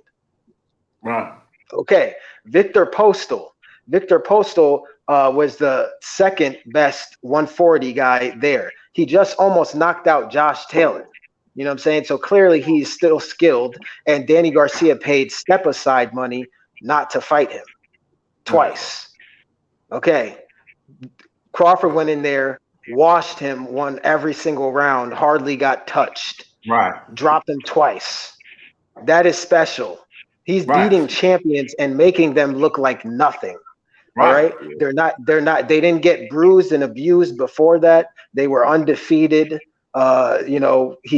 Victor Postal actually is a power puncher when you let him set his feet, but Crawford didn't allow him to set his feet. He kept him off balance and, you know what I mean, kept him at bay. So Right. he knocked out Lucas Matisse. The dude is special for beating the guys the way that he is. That's how I look at it. Right. You know what I'm saying? I'm That's just why I agree with that, but that's that you kind of answer my question, and that would be nobody. Because that's the thing that I'm saying. Like I agree that Crawford is that special, but what I'm saying is like I don't give a damn who knew about him. We know that he's special and he's been this special fighter. So what I was saying was like, who has been in front of him to test him? Because it's nobody that like, I just told you. No, no, all right, so I hold gave up, you I'm two biased. names. I'm biased. Because Let me get this Victor real quick. D, look, D. If we gonna say that about Terrence Crawford, let's say the same thing about Earl Spence, man. I do say Let's that not- about Errol Spence. I always No, say I that say about Errol let's. Spence. I'm talking about let's say the same thing about Earl Spence because But I who done do. been in front of Earl to just really test him, right? But I say that. Even though I give Earl all credit for being Kell Brook, but it is true Kell Brook did have his orbital bone, bro. Like that is a fact, and they do say, I mean that's just a fact, bro. You know what I'm saying? He went up to fight a bigger man. That's just a fact. So let's be honest. If we gonna talk about their resumes, we got to put them both on the same level as resumes. Yeah. Well, I mean, that's not nothing new because I've already said that about Spence. So, I mean, you know, again, that's cool. I get what you're saying, but that shit don't come from me. Like, I don't put Spence But up. what you mean it don't come from you? Like, you got to look at what's been in front of them. I'm talking Terrence about Crawford. with Spence. Hold up, D. You should have been talking about Terrence Crawford's resume, right, fam? Let me holler at you real quick. You should have been talking about his resume, but he beat the dude who beat Manny Pacquiao and Jeff Horn. And don't sit up here and tell me, oh, fucking Jeff Horn, he just did this and he just did that. Nah, because look at fucking Pacquiao now. Yep. That's facts. And look, Keith Thurman also was bigger than Manny Pacquiao, yet he lost. You know what I'm saying? Jeff Horn used his advantages to his advantage. Like that is what it is. Like Hurd was big for that division too, but he beat those guys. He gets credit for that. You can't take away his credit because he was bigger than Manny Pacquiao. Manny Pacquiao's faced bigger opponents pretty much his whole career, except Jeff Horn muscled and bullied him to victory. So you got to give Terrence Crawford a lot of credit for that. Like, bro, and people could say this. And you can go listen to that other channel that I used to be on her debating with that one dude. I used to be like, man, if Terrence Crawford beat Jeff Horn, he get all the credit. Look, I said that on that other channel that he gets all the credit. So I got to give him all the credit, bro, because look at Manny Pacquiao now. Mm-hmm. Yep. Just people act like they forget that Jeff Horn was really a heavy threat. Like, especially in my eyes, I was like, I don't know if he's gonna beat this dude. It's his first fight at 147. This motherfucker just beat Pacquiao. But shit, he might fucking beat the fuck out of Crawford. He might be too little in there. But Crawford showed that nigga, I'm stronger than you. He was punking that nigga in there. Bro, even Earl Spence himself said that Terrence Crawford's going to struggle with Jeff Horn. And Paulie said it. A bunch of other people said it. that he was going to struggle with the size of Jeff Horn. Now And I have that to disagree with that. Earl said Terrence Crawford. I remember Earl putting this out on his Instagram. He said that Terrence Crawford was gonna beat the shit out of Jeff Horn. No, there's an actual interview where he's walking in the street and they asked him. He was like, what do you think about Crawford versus Horn? He said, Jeff Horn is a big guy. I don't know if Terrence Crawford's gonna be able to overcome the size difference. That's what he said. Let me ask you this, somebody. Was that before or after their confrontation that they had in Oklahoma? Oh, that was before. That was before. Yeah. Okay. Yep. All right. Yeah. Man, like. Oh, but I just want to say this real quick.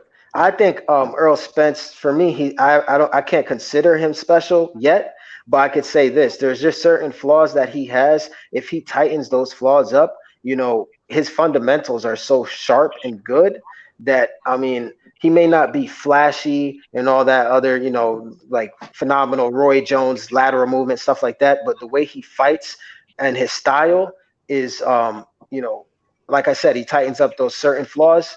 I think he definitely has potential to beat a lot of guys at 154, But again, him being big for this division, he can make mistakes more so than other guys. That's we know that. But when he goes to 154, he can't make those same mistakes against guys who can actually punch and are the same size as him.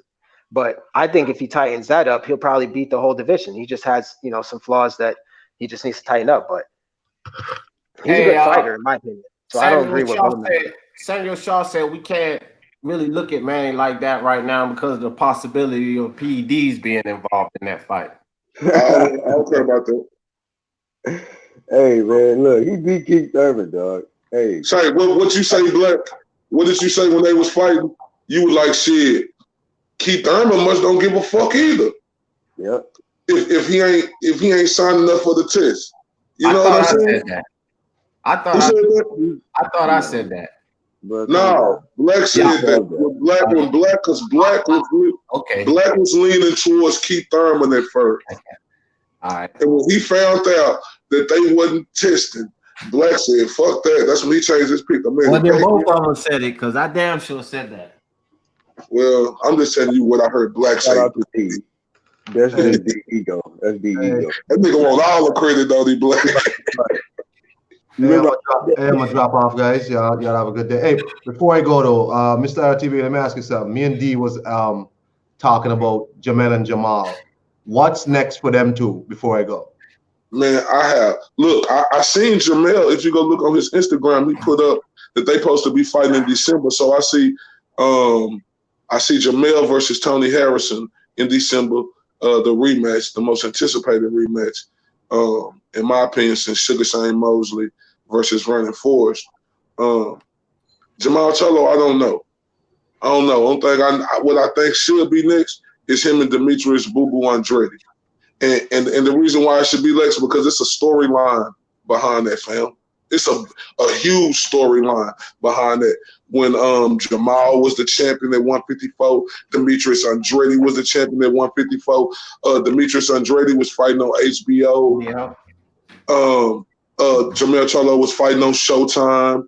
Who didn't want to take the fight? All this and that and this. His little twin brother always talking shit in the press conference. That's why I was. So that's the fight that I think should be next. But they always talk about unification, right? Everybody always want to go for Canelo. Well, Canelo got a fight on November the 2nd against Sergey Kovalev where he going up 2 weight classes. It's 2 champions down now at 160 now who ain't got no fight with nobody. Now what y'all gonna do is y'all gonna make up the excuse. And one thing I know, Boo Boo want that fight. But what is it going to take to get Jamal to do something? Because that's low key. That's a cherry pick for Andrade. What'd you say, somebody? That's low key a cherry pick for Andrade. It's a unification. Yo, D ain't having it, Dre. D ain't having it. You said what you say, D? What's next for what? He said, "What is it going to take for Jamal to get in there with Andrade?" I said, "A fucking miracle." That's what I said. Yeah. No, I don't understand what's the whole why Canelo is at now. Look, I understand them dudes when Canelo was at 160, them chasing for that Canelo fight because that's the biggest money you're supposed to chase for the fight. But now Canelo got a fight signed up, and y'all are the two key y'all the two key opponents. Whatever the fuck I'm trying to say, y'all the two key people. I mean, y'all the two key common denominators. Y'all both champions. Now, where else y'all gonna go? Is y'all gonna fight other people or y'all gonna fight each other? That is the fight that makes sense right now. Jamal Charlo versus Demetrius Andrade. Man, Or Demetrius Andrade versus Jamal Charlo. Thanks for the answer, but that's what I want to know badly, man. Yeah. But it's definitely Charlo. I don't care, man. It's Charlo. It's not. I think Andrade will take the fight. I think Andre to take the fight. And Charlo, he ain't trying to fight nobody, bro. That dude not trying to fight nobody. He trying to fight bum. He trying to pull a Tyson Fury. He trying to fight low-level fighters until he get a title shot. So it's something about them PBC fighters, fam. And I'm gonna just be honest. Wow. Hold on, Tyson Fury. I just said Tyson Fury. Now he top ranked. No, but I'm saying there's something about them PBC fighters. It's like once they get their celebrity, fam, it's like you see the dog in them leading up to where they become champion. But as soon as they had that little celebrity around them, you see the recline in them. They get paid too much, fam. That's what happened with Keith Thurman. With? Who That's Triple G with fight with? Right now? Yeah, who he signed with? I think DAZN. He's signed with DAZN. Yeah, all right, so it's a point I'm getting ready to make right here. Fighters do it, bro. Yeah, PBC do it more, but again, I just said Fury. I just said GGG. Fighters do this dumb shit. It ain't just coming from one neck. Fighters do this stupid shit. Fury's fought better competition though. Man, like in his whole career. In his whole career, he's fought way better competition than Jamal. Yeah, so you can't compare Jamal Charlo to Triple G and Tyson Fury. And Triple G. Hold on. Triple G too. Hold on. Tyson Fury, because I'm a Fury fan now. Tyson Fury in his whole career fought Klitschko and Wilder. Mm-hmm. And you give me these whole bunch of other competition. Tell us Carlos. No, but bro, he fought Steve Cunningham too, though, bro. Don't go off. Hold on. But tell us Charles now. Whoa. What did I see? You coming in here late. McCone, remind him what I just said about the Charlos. Let me say you coming in here late, bro. Tell me what you said about the Charlos, dude. I just denounced them before you and IoT. Look, this nigga. Okay, yeah. Like that, Charlos is trash. They trash. Yeah. So I mean, don't even bring that Charlo shit to me because I just trashed them before y'all walked up on the set, bro.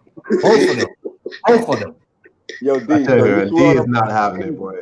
I went in on the Charlo, so don't even bring that Charlo shit to me, bro, because I'm tired of these, bro. See how this nigga aborted the mission?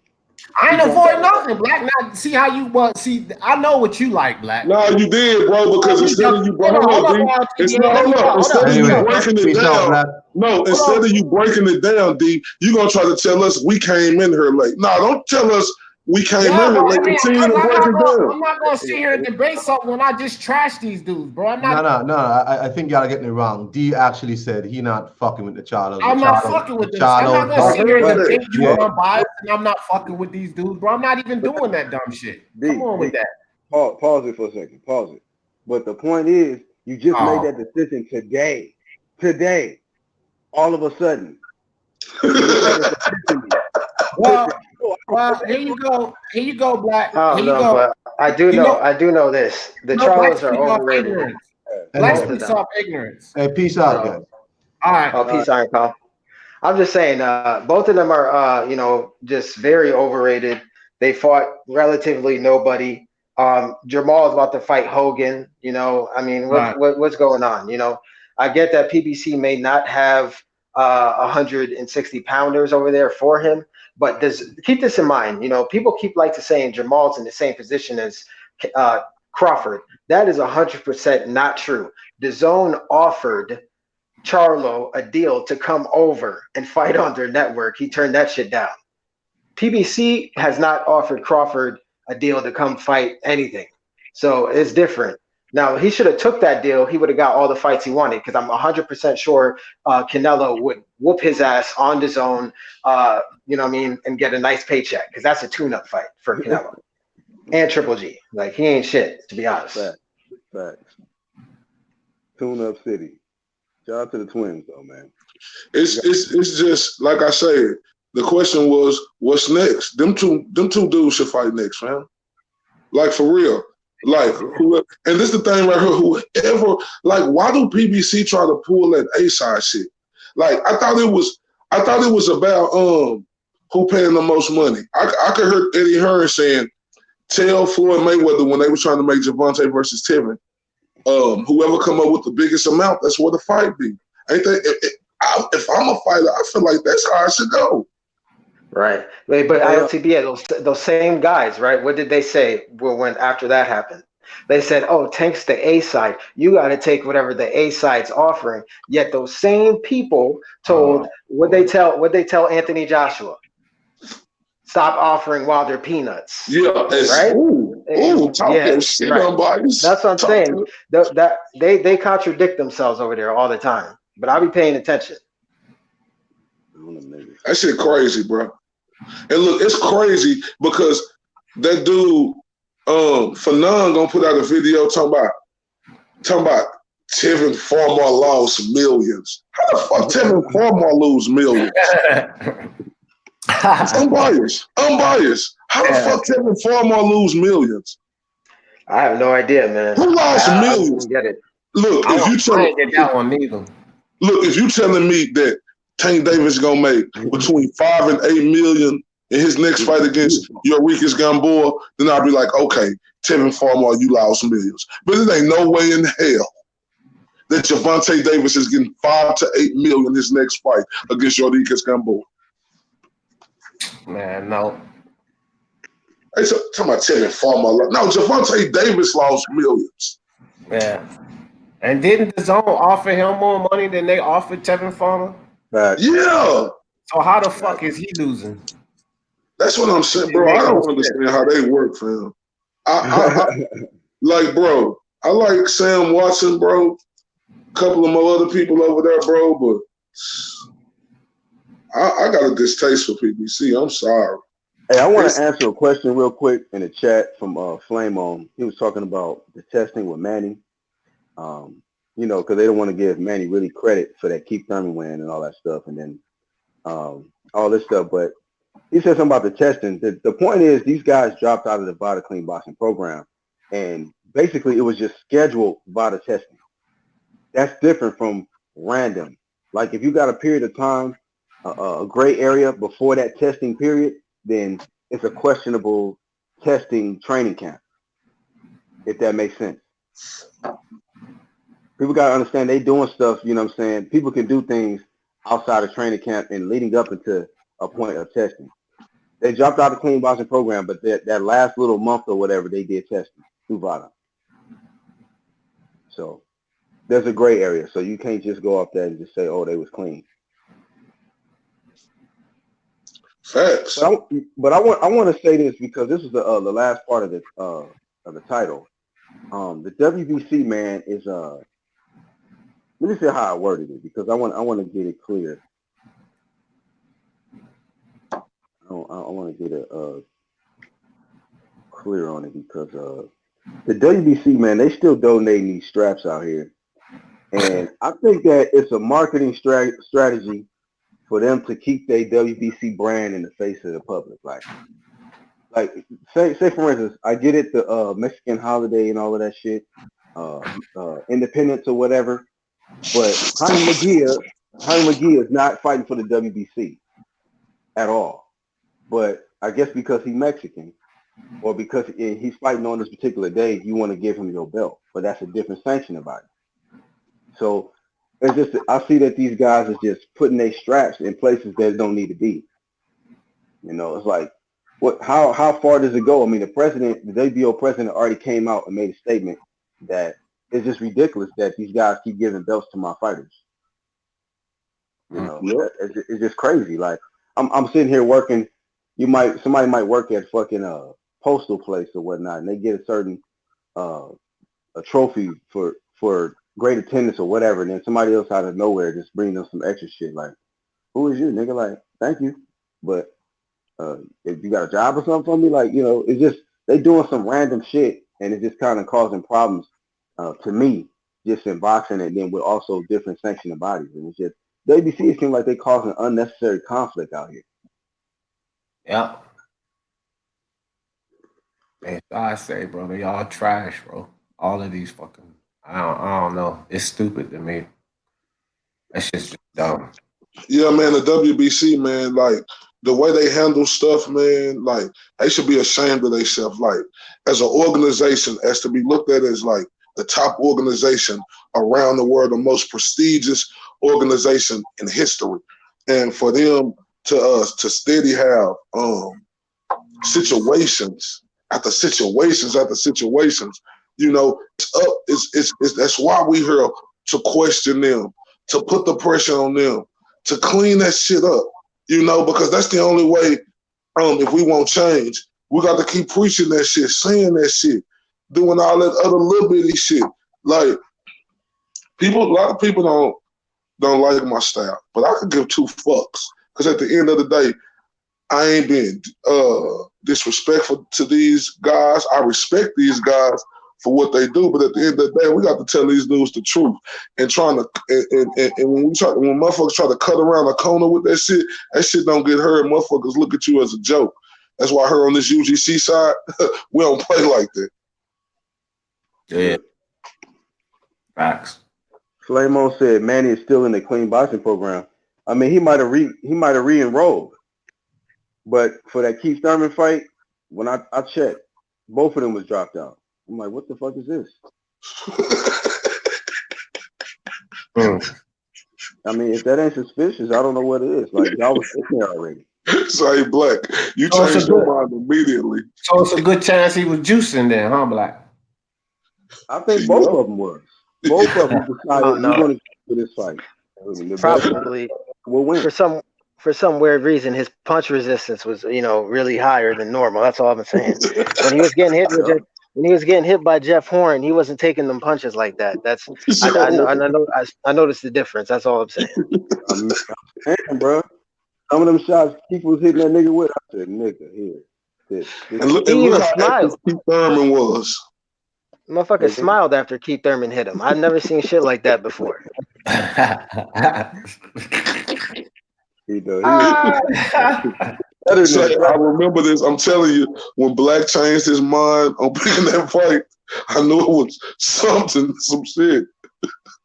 Yeah, for real. Nah, man, fuck that. With PEDs or without PEDs, I still pick Manny before all that shit came out. Manny in his prime would have. Oh, he slaughtered Keith Thurman. He beat the whole shit. He beat the whole welterweight division right now if he was in his prime. Yeah, I won't talk about no prime. I'm talking about before that fight. Yeah, that before the PEDs or after, I said Manny was gonna beat that dude, bro. Thurman, he had been off too long, bro. He been off way too long, and his fight against Josecito Lopez did not look good. And I don't even agree with that. Like, I don't feel like he was that bad against Josecito Lopez, and I don't. I say it was bad. I said it didn't. Listen, let me talk, and I don't think that it was really about too much of the rush. A little bit, but not to that extreme. I just felt like Keith.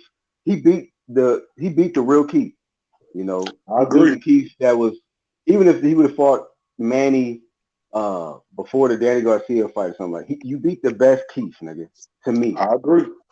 No, I don't agree with that. I'm not giving him no, like, I'm just saying. Like, I agree with that. Because at the end of the day, when Keith Thurman fought Josecito Lopez, bro, that was his first fight in 2 years, right? And for him to put on the performance the way he did, in my opinion, I told Earl Smith this. I got the video pulled up. I said, I thought that was an extraordinary. Earl said, I wouldn't go there, but I said it. I felt like that, and I thought that was the best Keith. Like Black said, coming in there, man, he just beat him. Yeah, he to me, even against Josecito Lopez. He got caught. He wasn't always focused. Like we was talking about earlier in the fucking stream. Like he wasn't all the way focused in there. But and you heard Adrian Broner, and you seen the video come out of Keith sitting at the goddamn gambling. Keith not innocent at all, bro. He a fuck up too. He just acquired. He just finally got caught. Adrian Broner got tired of that shit. He said, I'm gonna start telling on these niggas. They act like I'm the only one in here shooting dice. I heard 3 o'clock in the morning. These other niggas out here do it too. Yup, Angel Santos, right. Respect, Angel. Same shit, bro. Angel just said, yeah, that's how I fight fucking was gonna go, regardless, bro. Like I'm with you, dog. I'm with you, Angel. That's Say, can we trust Keith Thurman going forward? Because he tried to put on that innocent guy look, but he was really out for like 2 nights in a row at the gambling table before the biggest fight of his life. How focused is he? Okay, You so gotta look Flame at that now. dropping links. Flame on dropping links to this article and stuff, so I have to check it out. Let's see. Shout out to him. Shout out to Angel Santos. who was at the gambling table, ILTBA? Keith Thurman. You didn't Before know the that? fight. Before the night before the fight, you don't remember them putting On that the picture So up? wait a minute though. Is that a lack of focus? Look, I'm just telling you this right here. I just I'm asked you telling a you, question, bro. no, Is that a lack of focus? can I answer your question, sir? Yeah, I'm saying this right here. If a motherfucker out at 3 o'clock in the morning, the night before his fight, bro, you tell me what it is. a lack of focus. Man, you can't trust them guys, bro. You can't trust even if like Sean Porter. I don't look at Sean Porter like that. I ain't look at Keith Thurman like that. But shit, after seeing what Keith Thurman was doing at 3 o'clock in the morning before he finna fight. Okay, so let me ask you this then. So you telling me that's what he was doing the morning before the fight, but we got Yes. him in the ring though. At But the we got him what? prep, you saying we got the best of him in the ring? No, look, this is what I'm saying right here. We didn't know that he was doing that until after the fight. Yeah, I feel you, bro. What we seen in the ring, it looked like the best Keith Thurman. What we seen. Exactly. I mean, it looked like it, but if he No, was doing that, listen to me. Hold up, D. Stop interrupting me when you asking me a question, bro. Now look, we didn't know he was doing that till after the fight, fam. After the fight, then we could start speculating on shit that what was going on. But when he was in that ring with Manny Pacquiao, when Pacquiao knocked him down early, and we seen the way Keith Thurman stood up and came back strong in that fight, bro, it looked like the best Keith Thurman. Now, after the fight, when these pictures came out, you like, damn, Keith, what the fuck was you doing? Right. That's what I'm saying. It looked like the best nigga in the fight. If these pictures would have came out before the fight, then I could have had a totally different perspective on it, and I would have went different even picking this fight. I knew the niggas gonna lose, bro. Okay, so gonna lose, dog. So I understand what you're saying, ILTB. It looked like it was. But now that we know all the facts, was it? D, you answering your own question, fam. How can a nigga be out at 3 o'clock in the morning and it's not something that you just? But D, I already answered that before you asked me. So when I say you asked you. D, there you go again. You asked me a question that I had. I'm the one brought it up. I say I can't trust none of these PBC guys because Keith Thurman was. I had said that, so it's like you asking me the same question that I had already said. Okay, you finished answering my question, right? But this is what I'm saying then. So if I say that won't be the best Keith Thurman in that fucking ring, why y'all come down on me? Because look, you can say that now. You can say that now. I'm judging off by the fight and what I seen. Okay, bro, I ain't saying nothing against that. I'm just saying what I said was what I said. Whether it came it's cool with what you said. But what I'm saying is true. Whether it was now or later, it was true. Is what but what I'm saying is it's cool with what you're saying. I ain't discrediting what you're saying. But we didn't know none of that till after the fight. I'm talking about the fight. I'm talking about the fight itself. Yeah. With them two in the ring. It looked like that was the best of both of them. Period. Yeah, I didn't argue that. I just said now going forward, you question Keith Thurman. Because nigga, we just found out you got a gambling problem. Because if a nigga out in a casino at 3 o'clock in the morning before the biggest fight of his life, how many nights do y'all think this nigga actually is in the casino gambling?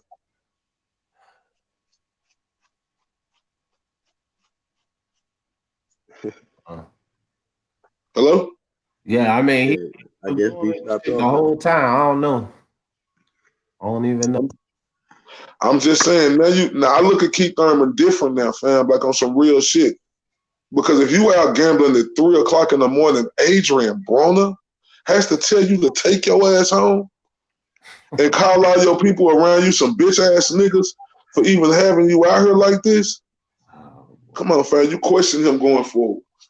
I don't know. I really don't know. Look, I ain't saying Keith Thurman ain't no good fighter, because absolutely he is. But shit, I don't know what type of Keith Thurman I'm gonna be able to look at going forward, because I don't know if this nigga, doing this shit all the time. He have to be. Maybe. But so do y'all think that because of that little situation, him staying up late, that changed your mind about him that being the best him in that ring? Because when I was talking about focus, I'm talking about in the ring. He looks focused like a motherfucker. And So I'm gonna say this: if he out gambling like that 3 o'clock in the morning right before the fight, bro, we can't be seeing the best of him in the ring. You didn't see that? You didn't see them pictures? Listen, Floyd used to not sleep, D. Floyd used to not sleep. Man, Mayweather's a different breed, bro. Floyd, I'm just saying, it's different breed. people. That's not even a comparison. Floyd's a different breed, bro. He took care of his body. Some niggas could just stay up and just I feel you, Black. I feel you, dog. Well, just like this, bro. I'm with Angel. I'm with Angel. I picked that shit regardless of all these ifs and maybes. I picked that shit before the fight. I don't, whatever my thoughts was on it, my thoughts came out to be right. PED, no PED. Sleep, no. I thought Keith Thurman was gonna beat him though. Right, so. I thought Keith Thurman was gonna win that fight though. I really did. Hey, RTVA, man, you kind of had a little bit of debate on that, remember? Yep, I thought Keith Thurman was gonna win that fight, bro. I ain't gonna lie. I didn't think it was no way a 40-year-old Manny Pacquiao was gonna be able to beat Keith Thurman, bro. I ain't think Keith Thurman jaw was gonna be able to get tested before he tested Manny Pacquiao jaw or hurt him. I thought he was gonna be the one hurting Manny Pacquiao first. Fact, 1-2 kid, facts. But it is what it is. Pacquiao won that fight. Hopefully Pacquiao fight the winner out of this fight. I'm ready for this fight. Like, it's crazy, bro, because if you listen to both sides of Errol Spence and Sean Porter talk, they both saying some real shit. Like, Sean Porter talking that shit like, I think Sean Porter right when he say Earl ain't never seen a fighter like him. Vice versa. No, I'm talking about like I don't know if I could say vice versa. I don't know if I could say that because I think Sean Porter done seen Earl style before, but I don't think I could just name one fighter off of Earl resume that's similar to Sean Porter. Leonard? Nah, not really. Not really. Like, because Sean Porter, he heard the criticism of him trying to box Ugas, right? And he know he's not gonna be able to beat Earl Spence trying to stay out there and box him. We just talking about the Olympian, fundamentally sound. He's not gonna be able to beat that guy if he tried to stay out there and try to box him. I don't think Earl ever had nobody make him uncomfortable like I think Sean is.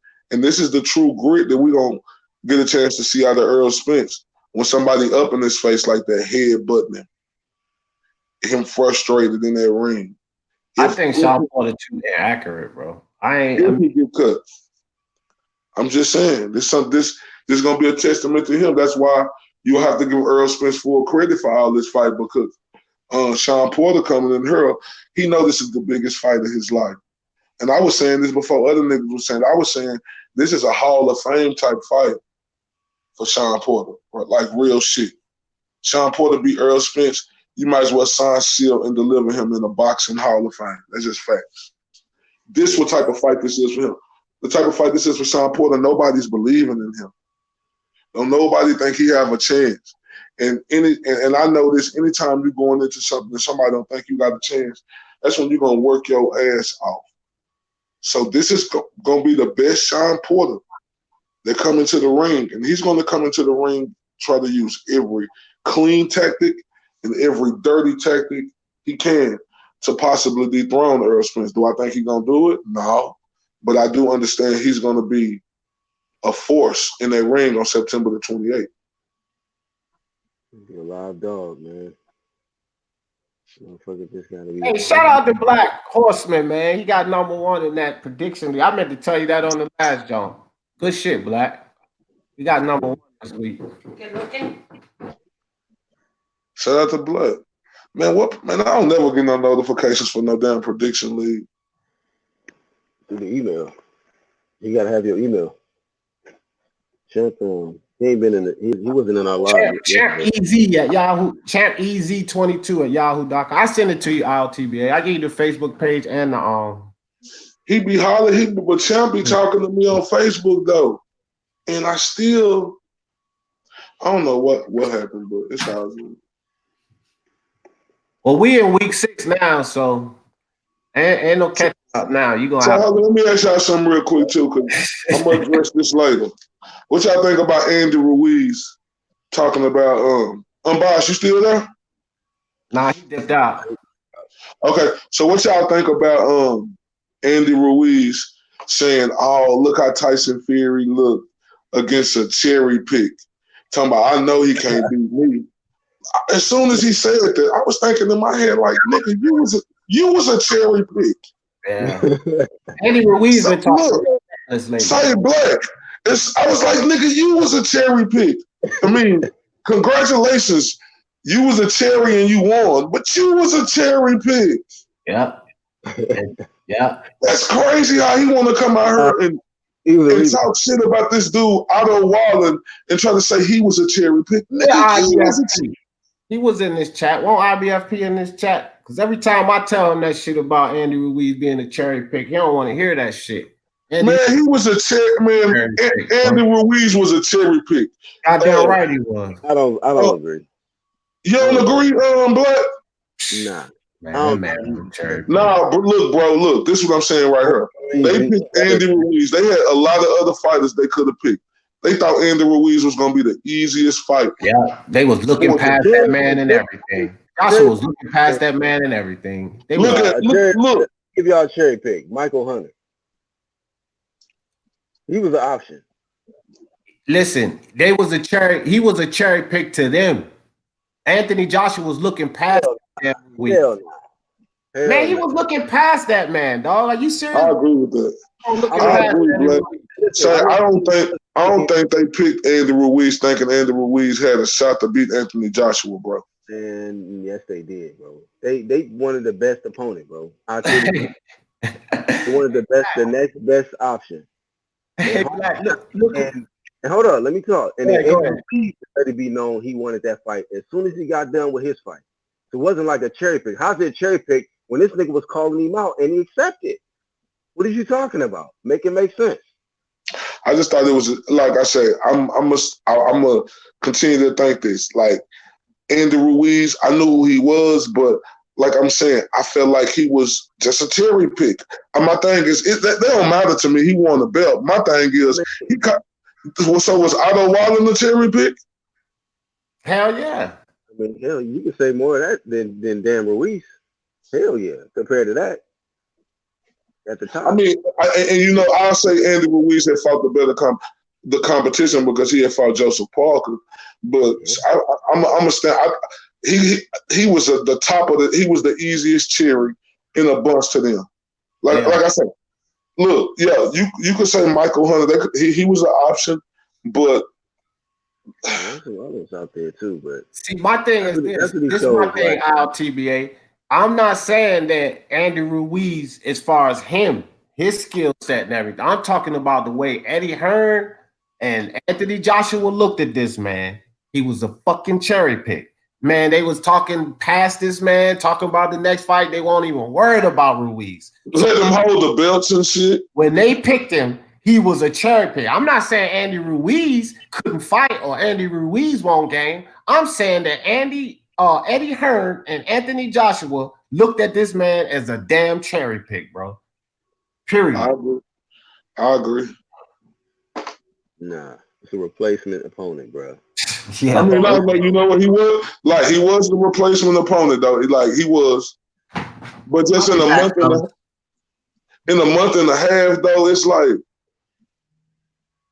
Hey, bro, this dude was red hot. Look, I learned that lesson right there. Like with these certain fighters, no matter how good you are, you might not want to take a dude who's like at the top, who's a top contender, who's red hot off of a fight, who's just going from training camp to fight to training camp back to another fight, no break in between. Because he had too long of a gap too, AJ. That's why I say I'm interested to see what goes down in this fight because shit.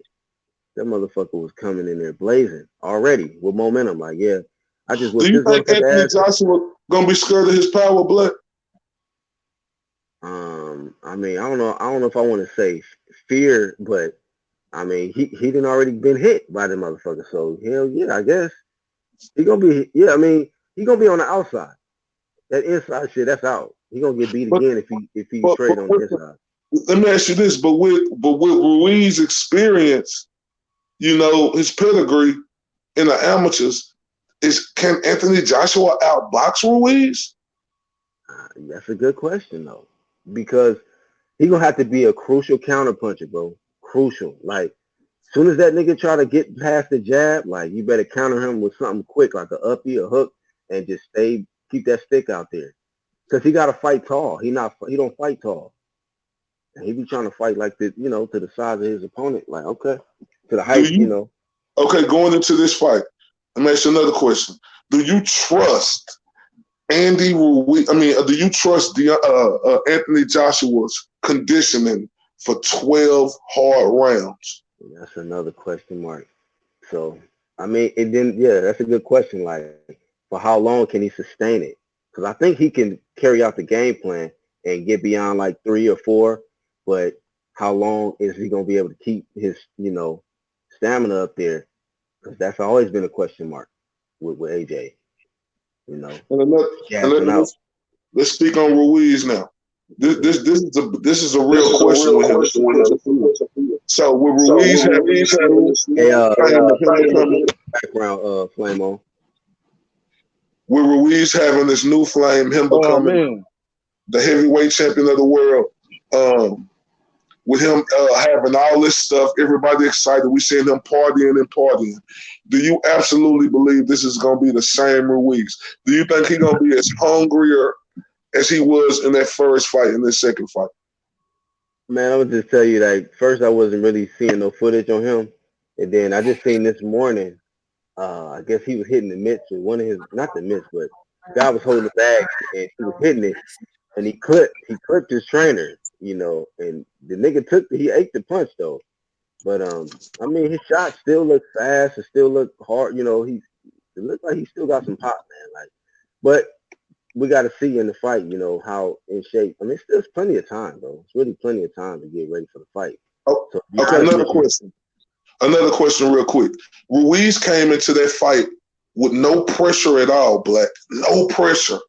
Now he got all the pressure on his shoulder in the world. How do you think he's going to be able to handle this moment now with all this new pressure on him? you know what? I mean, right now, I just think he's gonna lose, bro. I think AJ. I think AJ to win. That's just I don't know why. I just feel like he's gonna lose the rematch. yeah, I I pick still think he's AJ gonna too. come in there looking like good like he looked, but I just think AJ just gonna be better than him. Yep, I agree. I think it's yep. gonna happen. And well, we all agree because I I picked mean, I AJ don't to know. win I that don't shit. know. I don't know. I ain't gonna lie to you. I don't know who gonna win this fight.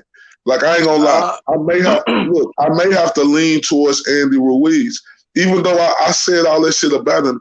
Like Yeah, he got 3 months for this training camp, right? So I give him credit I'll for be that. back. yeah. So this is my thing right here. If Andy Ruiz would have came in this fight and just got like a lucky punch and knocked Anthony Joshua out, I would have been like, okay, I see he just clipped him. But Andy Ruiz came in here and he really won this fight, fam. Like, and my thing is with AJ, like, bro, your chin, your stamina, like, Yeah. I don't know. Like, if you throw 1 or 2 punches, Andy Ruiz gonna throw 4 back. He much quicker than you. It's like, but look, the one thing Anthony Joshua do got going for him in this fight, he did clip Andy Ruiz too. So his power is respectable. I just think he got tired. Yeah. Yeah. He emptied his load right away. Right away. He emptied the tank. It's like that nigga it's like, I'm telling you, Black, he felt this was such a cherry pick. That nigga probably had sex before the night of the fight, man. That's why he looks. Oh, man. What's up, Flame On? What up, man? What up, Black? What up, D? What up, ILTBA? What's Man, up? well, Man, really? look, I ain't gonna lie, bro. I kind of was picking AJ at first too, bro. I ain't gonna lie, I'm kind of scared for him, bro. It's all Me gonna too. depend on. No, it's for real. Like with me, it's gonna all depend on shit. if the motherfucker healthy. Like it seemed like he was hurt coming in, or he got hurt in the fight. Everybody saying he was concussed possibly, but the equalizer is gonna be the power. And as long as AJ can hurt Ruiz, he got a chance. But as far as the boxing go, shit, and you got Ruiz, what the biggest issue with that is AJ really ain't fight nobody before with consistent pressure. When I seen Ruiz fighting Parker, that man, he walking up to you the whole fight. He coming. You hit him hard as you can. He gonna eat that. He gonna parry that shit. And he gonna keep coming. Yeah. A lot of and that's what, like with the Fury shit. Fury never really fought a pressure fighter like that.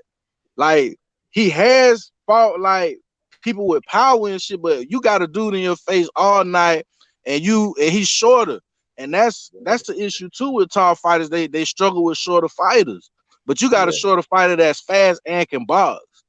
So if AJ 100%, I don't really think Ruiz can hurt him. Like if he himself, I don't think he can hurt him like that. But I don't know, bro. AJ chin, like we got to look at his career, Flame on. His chin done been tested a lot, fam. Like, so we know if he get hit flush in that chin, he can go rock-a-bye baby on that ground. So, but what I'm saying, like Ruiz ain't known for the power punching. Like if you look at the Parker fight, I mean, he ain't hurt Parker like that. I just don't think. I think something was wrong. I ain't making no excuses for AJ, but I think he could take a better punch than that. Hold on, real quick. Parker got a hell of a chin, though. They say that Parker's chin is kind of up there. You know. Yeah, it is. But I'm just the only one to ever drop him. So I'm just basing it on, you know what I'm saying, Ruiz's power. It's not. It's respectable, but seeing AJ just flopping around the ring and shit, it's like, come on, man. Like some of them punches wasn't even hard like that. But I just think something was up with him. He could have been gassed. I mean, I know he was gassed. He was gassed after the first round. But you know, like I feel like AJ got stamina because he done been 12 before. But the thing is, he was so bulky, and they say that your oxygen depletes because of your muscle mass. That's probably why he's slimming down.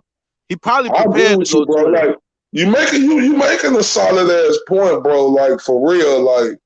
And AJ ready to fight, bro. Like, you making the point, bro. Like, with all that muscle, trying to come in that muscle, and he done slimmed down a whole lot. You know, one thing I respect about him is that when the going got tough, he didn't drop his trainer. Because, like I said, when AJ trained, I never heard about this guy doing anything bad. You know, fights come with losses. Now, you have trainers out here who do all this extra shit. If you lose, then you could definitely put the microscope on them and be like, damn, was my trainer all the way focused?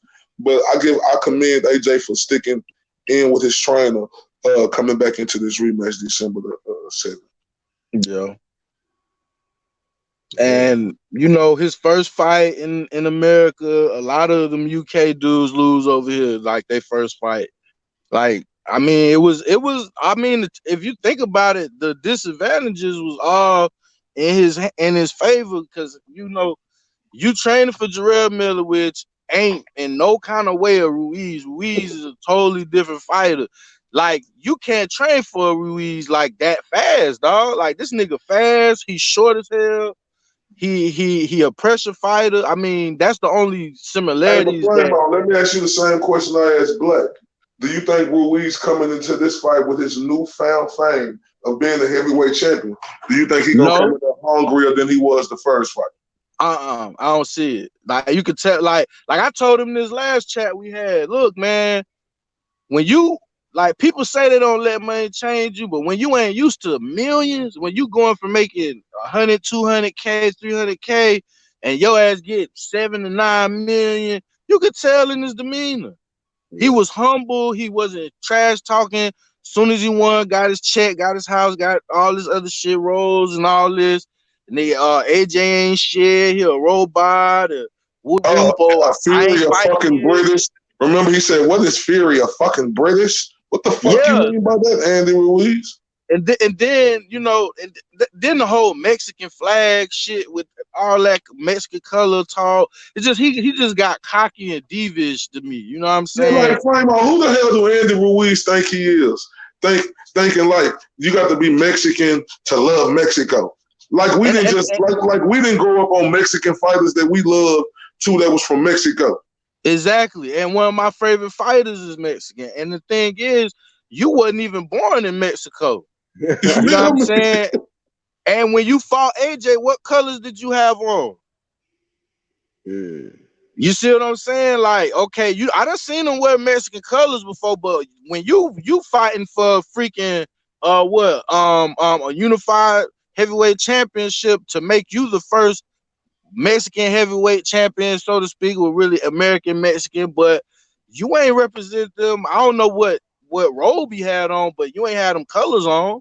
So for you to tell another person, oh, you shouldn't be doing this. I mean, Errol Spence did it, Mayweather did it. So, but look, he sure had that flag. He had the flag at the press conference. I was like, damn, Andy Ruiz, what the U.S. flag at? Just the Mexico flag? Oh, you should have had both of them. That's what I'm saying. Oh, now you all Mexico. It's fuck the United States now. Oh, okay. Yeah, and really, you got rich in America, but the UK paid you. You know what I'm saying? You got UK money fighting in America, and all of a sudden you just like, man, listen. Hey, Flame on, where he bought that big ass house that he got there? Did he buy it in Mexico or did he buy it in America? He bought it in America. What about that new Rolls Royce he in? Did he buy it in Mexico or did he buy it in America? He bought it in America. What about that ugly ass little dog he got now? Did he buy it in Mexico or did he buy it in America? He bought it in America. Hey, ILTBA, who was he asking for protection for going over to Saudi Arabia? America. I want the United States of America. Oh, hold up. I ain't gonna say that. Hold up. I thought it was Mexico. And then did you see him in his press conference talking about, I want to bring these belts back to Mexico? To Mexico? That's it? Oh, that's how you coming. That's how you coming now. Bro. Oh, okay. He a hypocrite. That's how you come in, Andy Ruiz. Oh, okay. Now your true colors are shining through. Oh, Did y'all see the picture he took with Terrence Crawford? Yeah. Bro, I was like, if this nigga don't look like he got a T Grizzly type body right now, bro. I was like, this motherfucker look like Johnny Bravo right now, bro. Like, what the fuck? I'm like, bro, get No, I'm just saying though, I love Mexico, you know what I'm saying? But what I'm saying is he tried to sit up here and act like it's disrespectful for Tyson Fury to do that. It's Hispanic Heritage Month, fam. It's for the Hispanics. How ain't Tyson Fury supposed to show his respect and play off Hispanic Heritage Month for all the Mexicans while they celebrate? Yeah, and it was a holiday, wasn't it? Like that. Yeah, that's the stupidest shit I ever heard that dude say in my life, bro. Hey, well, peep this. Basically, VZ on the chat says, Ruiz is not the first Mexican heavyweight champion. He's American. Damn. He was born in America. Damn. All that shit is a lie, bro. That shit is fraud. Like he might have Mexican bloodline, of course, but you were born in America. Yeah. You know what I'm saying? Like, period. Like a real Mexican. Take your sombrero off, my friend. Take it off. Yeah, a real Canelo is what you call a real Mexican because he don't even fucking know English. You better go get the fade and get the goddamn ball cap, family. You one of us. You a nigga too. No, I ain't saying like you say he is Mexican blood in it, but he's an American. You American. Yeah. You talk more English than you talk Mexican. You ain't Mexican. USA. You ain't Mexican. That's like, you know what I'm saying? That's like I was saying, like Canelo, he don't really know English like that. You know what I'm saying? I don't think he live in America either. Look, Canelo, no, he can't speak it that well, but he could understand English. Yeah. And that Andy Ruiz, he just like right. That's what he is. That's what they call him. He Hispanic American. No, he's Chicano. That's what they call him. He's Chicano. That's what he is. He's a Chicano. And if you pay attention to when he was really throwing shots at Fury, you could tell he was kind of switching up because he was finna say, "Oh well, you weren't born here or from here, but you're nowhere close to here." Woo woo, because he know deep down inside he ain't no real Mexican like that. He know that. He knows it. That's why he gotta watch what he's saying. Shit. You know what I'm saying? First it was, you trying to bring the fight back to America. When in reality, if you really was about that Mexican life you talking, you would have been trying to get that fight in Mexico. He's like, we're gonna bring the fight back to America. Why you ain't trying to bring it back to Mexico? And this was crazy. The only reason why he was over there in Mexico fighting on the Olympic team because he couldn't make the American team. I don't like them. Hey, Angel Santos in the chat says Canelo is a Mexican national. Say that again. Angel says Canelo Alvarez is a Mexican national. Yeah. He's for real Mexican. He's a Mexican. That's real. Don't throw it away. This shit that Andy Ruiz doing, that shit's fake. Hard times. I ain't saying his parents ain't from Mexico, but you not from Mexico. Why do you think they came over here to the United States of America? That's what tripped me out. They represent Mexico, but they over here in the United States of America. They brought you over here, fam. I mean, you was born over here. There's more opportunity here. It's just, I want him to lose, bro. One thing I like about AJ, bro, he got more money than all the motherfuckers, bro. You do not see him change, bro. He always humble. You know what I'm saying? He's saying little slick shit now because he got to. You know what I'm saying? But when he beat guys and he do this, he don't disrespect these guys. And you can say what you want, you know what I'm saying? Because it is the fight game, but it's like you don't go from, I just want to thank you for the opportunity and and then you cocky on the internet, you cocky in interviews, but when you're on that press conference, you humble. You know what I'm saying? It's fake, bro. Right. Just they'll take the mic from you and shit. Yeah, it's like that's just the PBC. That's just how they is, bro. It's the Floyd Mayweather way, bro. Yeah. It's the Floyd Mayweather way. That shit crazy. Like it was cringy to me. Like, bro, why you change, bro? In just a matter of months, he is a totally different guy. Matter of months. They said this motherfucker eating. I mean, come on, bro.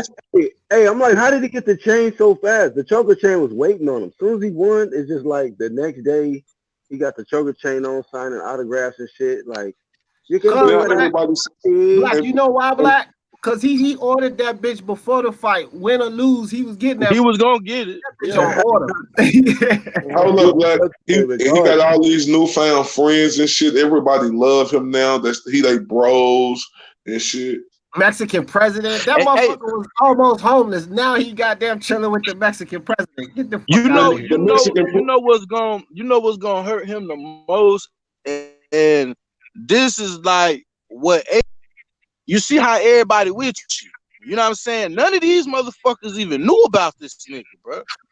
Like, I ain't gonna lie, I didn't really know much about him. I done seen him on some undercards, but I didn't really know much about him. Not everybody. That's why everybody. If he go out that bitch and get knocked out, it's over with. It's over with. You know what I'm saying? You're not gonna get that amount of money on the PBC. Your fans gonna jump ship. And that's what AJ dealing with. AJ lost all his fans. Oh, he was always trash, this and this and that. But when he was winning, everybody was with him. You know what I'm He ain't saying? lose all his fans. He ain't lose all his fans. He lost a lot though. He lost a lot, but my shout out to my man IBFP. He ain't never.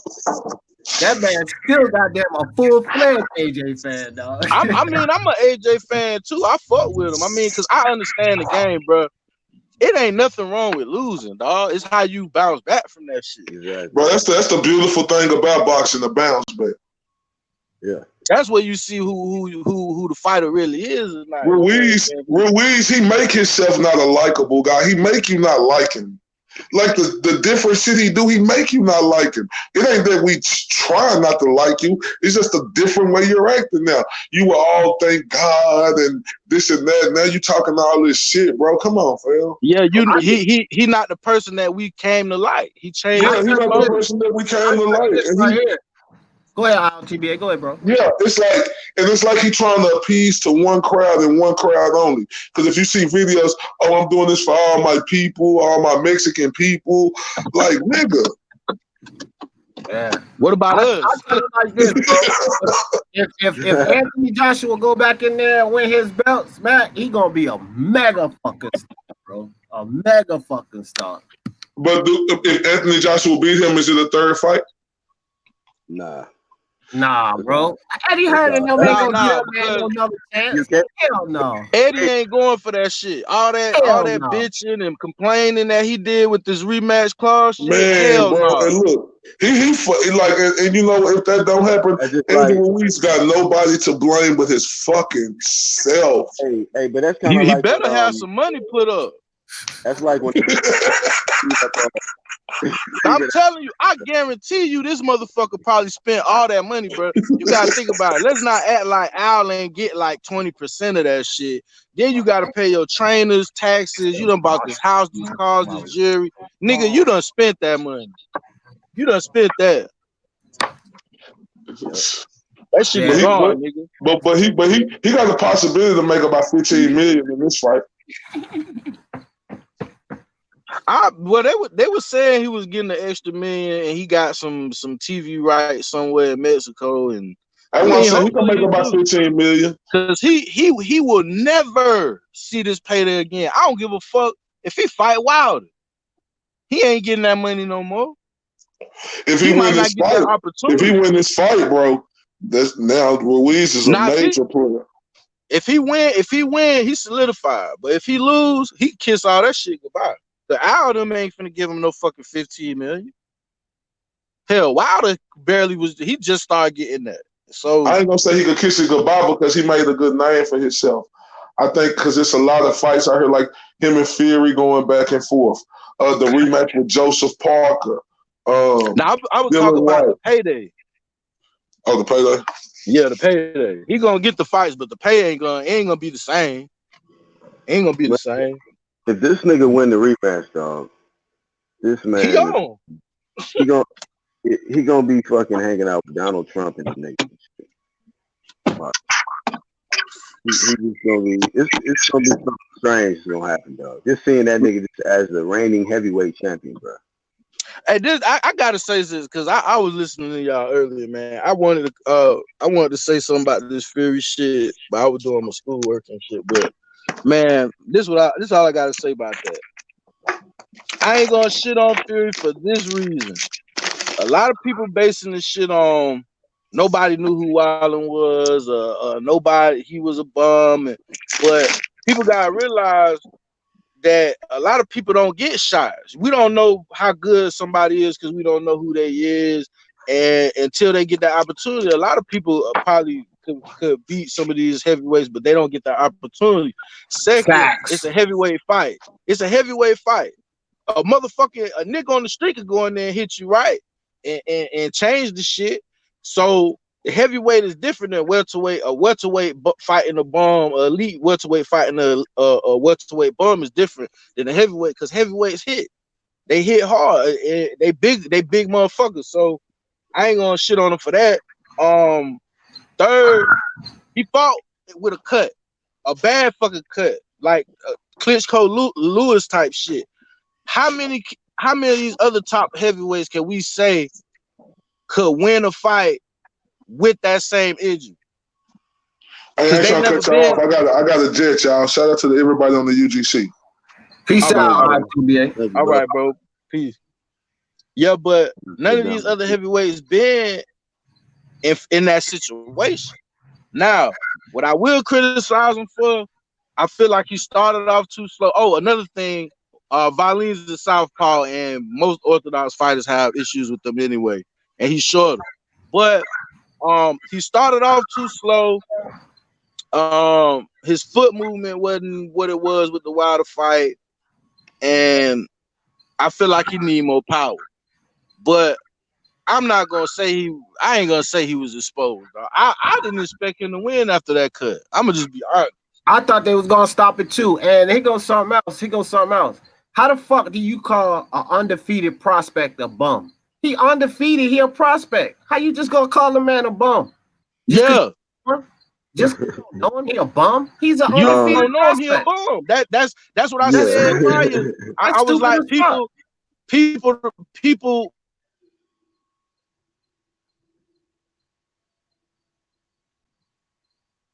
You cut off? Yeah, I think he cut off. But that's just crazy, bro. Like, the man an undefeated prospect and he a bum. Like, he can't be a bum until you find out he a bum. If he winning every fucking thing, he a prospect. How you just chalk him up as a bum? That don't even make sense, bro.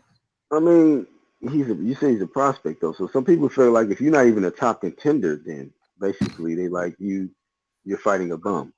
That's how much. But what perspective do you have on that? Are they a bum? I don't know. No. I mean, anybody if he got that shot, he got that shot. You know. Now, do I feel like that's somebody who Tyson Fury should have been struggling with? No, because I never heard of him. Never heard of him. So Right. that's I can go along with that now because he's still a prospect. But like the thing with me is like this: if you a prospect and you undefeated, you're not a bum or a great fighter until proven so. You're not a bum either. You just a prospect who undefeated. You're not a bum or you're not a great fighter. You got to prove it. Right. Yeah, I lost my connection. Yeah, that's what I was saying though, because I seen, man, when that shit happened, man, everybody, and that's why I commented on your video and shot like, man, yeah, he ain't look good, but bruh, all these people shitting on him. We never seen Wilder with a cut. We never seen AJ with a gash like that. We never seen Ruiz with a gash like that. Exactly. Like we never seen Luis Ortiz with a gash like that. Like we haven't seen. It's hard as fuck to let alone do anything. Like, but you got blood in your eye from what, the 3rd or 4th round to the 12th, and you still winning these rounds. And people were saying what Valin got robbed. I was like, bro, y'all motherfuckers, bro. That's dog. I mean, that's why I saw the interview. I saw the post. Like, Wallen didn't even feel like he got robbed. So no, and I then didn't even see the fight, but Wallen was like, you know, I just unfortunately, I didn't do enough, but hopefully I got their respect. That's all he said. right, yeah. and then Fury outlanded him in jabs. He outlanded him in body punches. He outlanded him in power punches. How the fuck is it a robbery, bro? He outlanded him in every fucking category, but it's a robbery. And then, but listen, real quick, it's a good comment because D, you kind of referred to the bum thing. You said it's because Fury says he's above all other heavyweights and he calls them bums. Yeah, he does call these guys bums a lot, all of them. So, I mean, yeah, you gotta be realistic though. Like we said about calling people on what they say, I understand to a certain extent. Like when he said, "Oh, I beat Ruiz with one hand." Come on, we know that's bullshit. He's a shit talker. You know what I'm saying? Now, Right. it would have mattered if Fury lost that fight, if he got dropped in that fight, if he got knocked down in that fight, and he just got washed. You couldn't say shit, but he won with one freaking eye, bro. And then you got round, he got another cut. He got headbutted. Now people not speaking on that. I'm telling you, I watched this shit when they clinched. right before that clinch, when they clinched, Fury was pawing at that eye. Like he pawed at the eye twice. Then they walked to the other. They met in the other corner, and that's when Waleed hit him. And that I feel like that shit opened it up. Was it a clean punch? Yeah, but he had 2 cuts. One of them cuts came from a headbutt. The second one, the 7th round, he got the second cut. That's what I was saying. Nobody even talked about the second cut. See that's the bias, and it's like he had 2 cuts. Fight off the cut. He was trying to win the fight off the cut. Homie was literally trying to. It don't matter headbutt. If I got a fighting dirty, he even ripped that. Rubbing your glove. He rubbed his glove on the cut and everything. He got warned for it and all of that shit. So he was trying to win by the damn stoppage. And then like Crawford was like, if it was anybody else, they'd stop the fight. Look, Badu Jack had a worse cut. Yeah, it was in the middle of his head, but he still lost that fight, didn't he? Yeah, Vizio, I can't go along with that. I can't go along with that neither because, listen, bro, if you watch the fight, you saying that, okay, he was a southpaw. Fury switched on him. Did you notice that, Vizio? He switched on him. See, this something people don't give Fury respect for. He a switch hitter. He can fight southpaw and he can fight orthodox. And he switched on Waleed. That shows adjustments. That shows IQ. How many he rounds didn't have skills. He was body punching Fury. He was jabbing Fury. He was catching Fury. Like switching levels, all that, bro. Come on. He was catching him in a way that Wilder wasn't catching him like that. And maybe that's because they kind of the same height, a little bit closer to the same height. But to say if he didn't have skills, the fight wouldn't have went how it went. Yeah. Trav, you need to stop that nonsense too, man. It wouldn't have went how it went. Yes, he got robbed. No, he didn't, Trav. Man, listen, at the most, I give Waleed like 4 rounds. I give him 4. I gave him 4 too. But all this, he got robbed. I'm like, bro, y'all, they crazy, bro. Look at Trav. Look at Trav. He got a gift with one eye. Stop that shit, man. Trav, he should have got stopped with that one eye. He should have got stopped. I bet you this. These other heavyweights would have got the fight stopped, and they would have. Hey, should we give the flame to the prospect for not stopping him with that one eye? Nope. No. I hear prospect. Oh, so now he's a prospect. But I said that in the beginning. Black right, I said the same thing. He a prospect. I don't know, bro. Like that's kind of a good question, bro, because you couldn't get to the eye like you wanted to, and you got a guy who can't see, bro. Like he can't see. You should have threw. I don't know.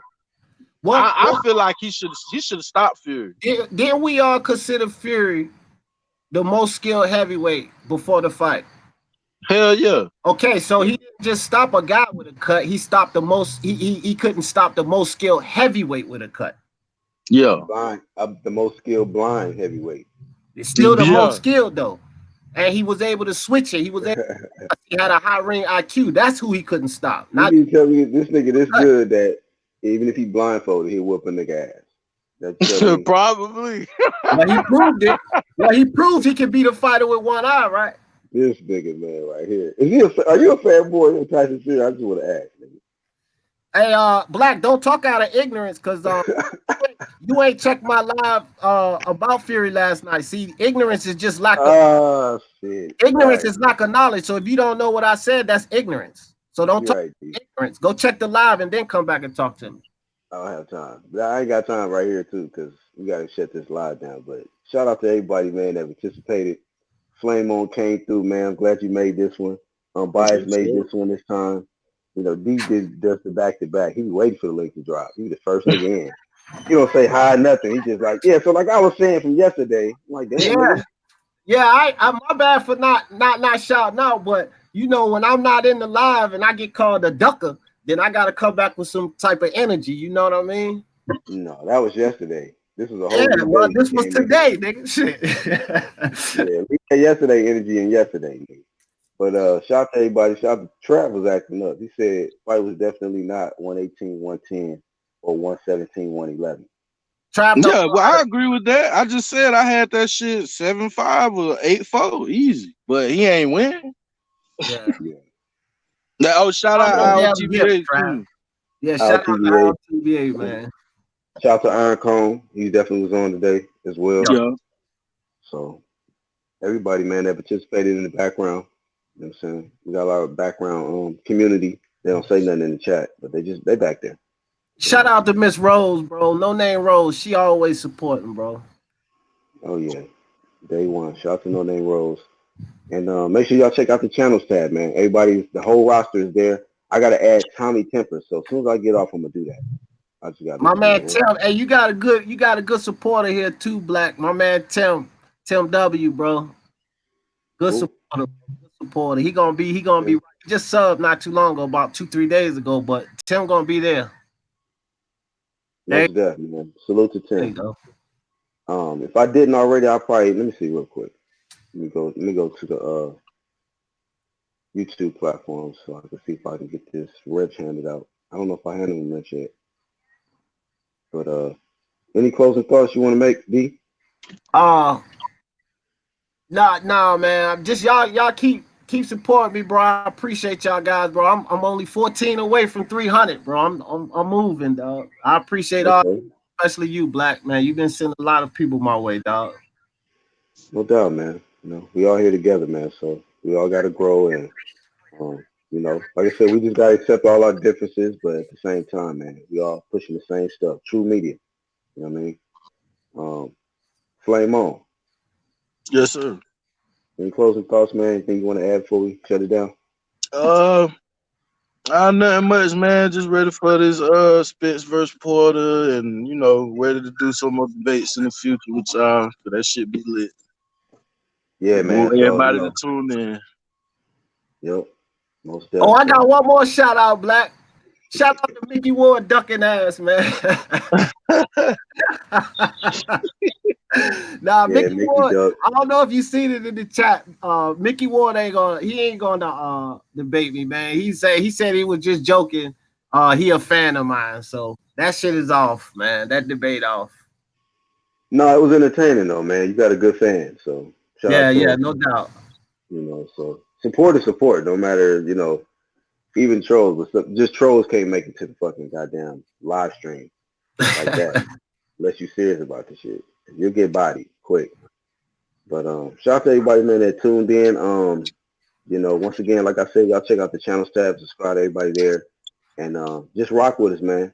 And it be random times, so I don't ever let the niggas know. I just go live, the links out, and we just do it. So I just got to make sure the bell punched in, and we're gonna catch you on the next live, man. UGC, True Media, we out. Out. Peace. Peace.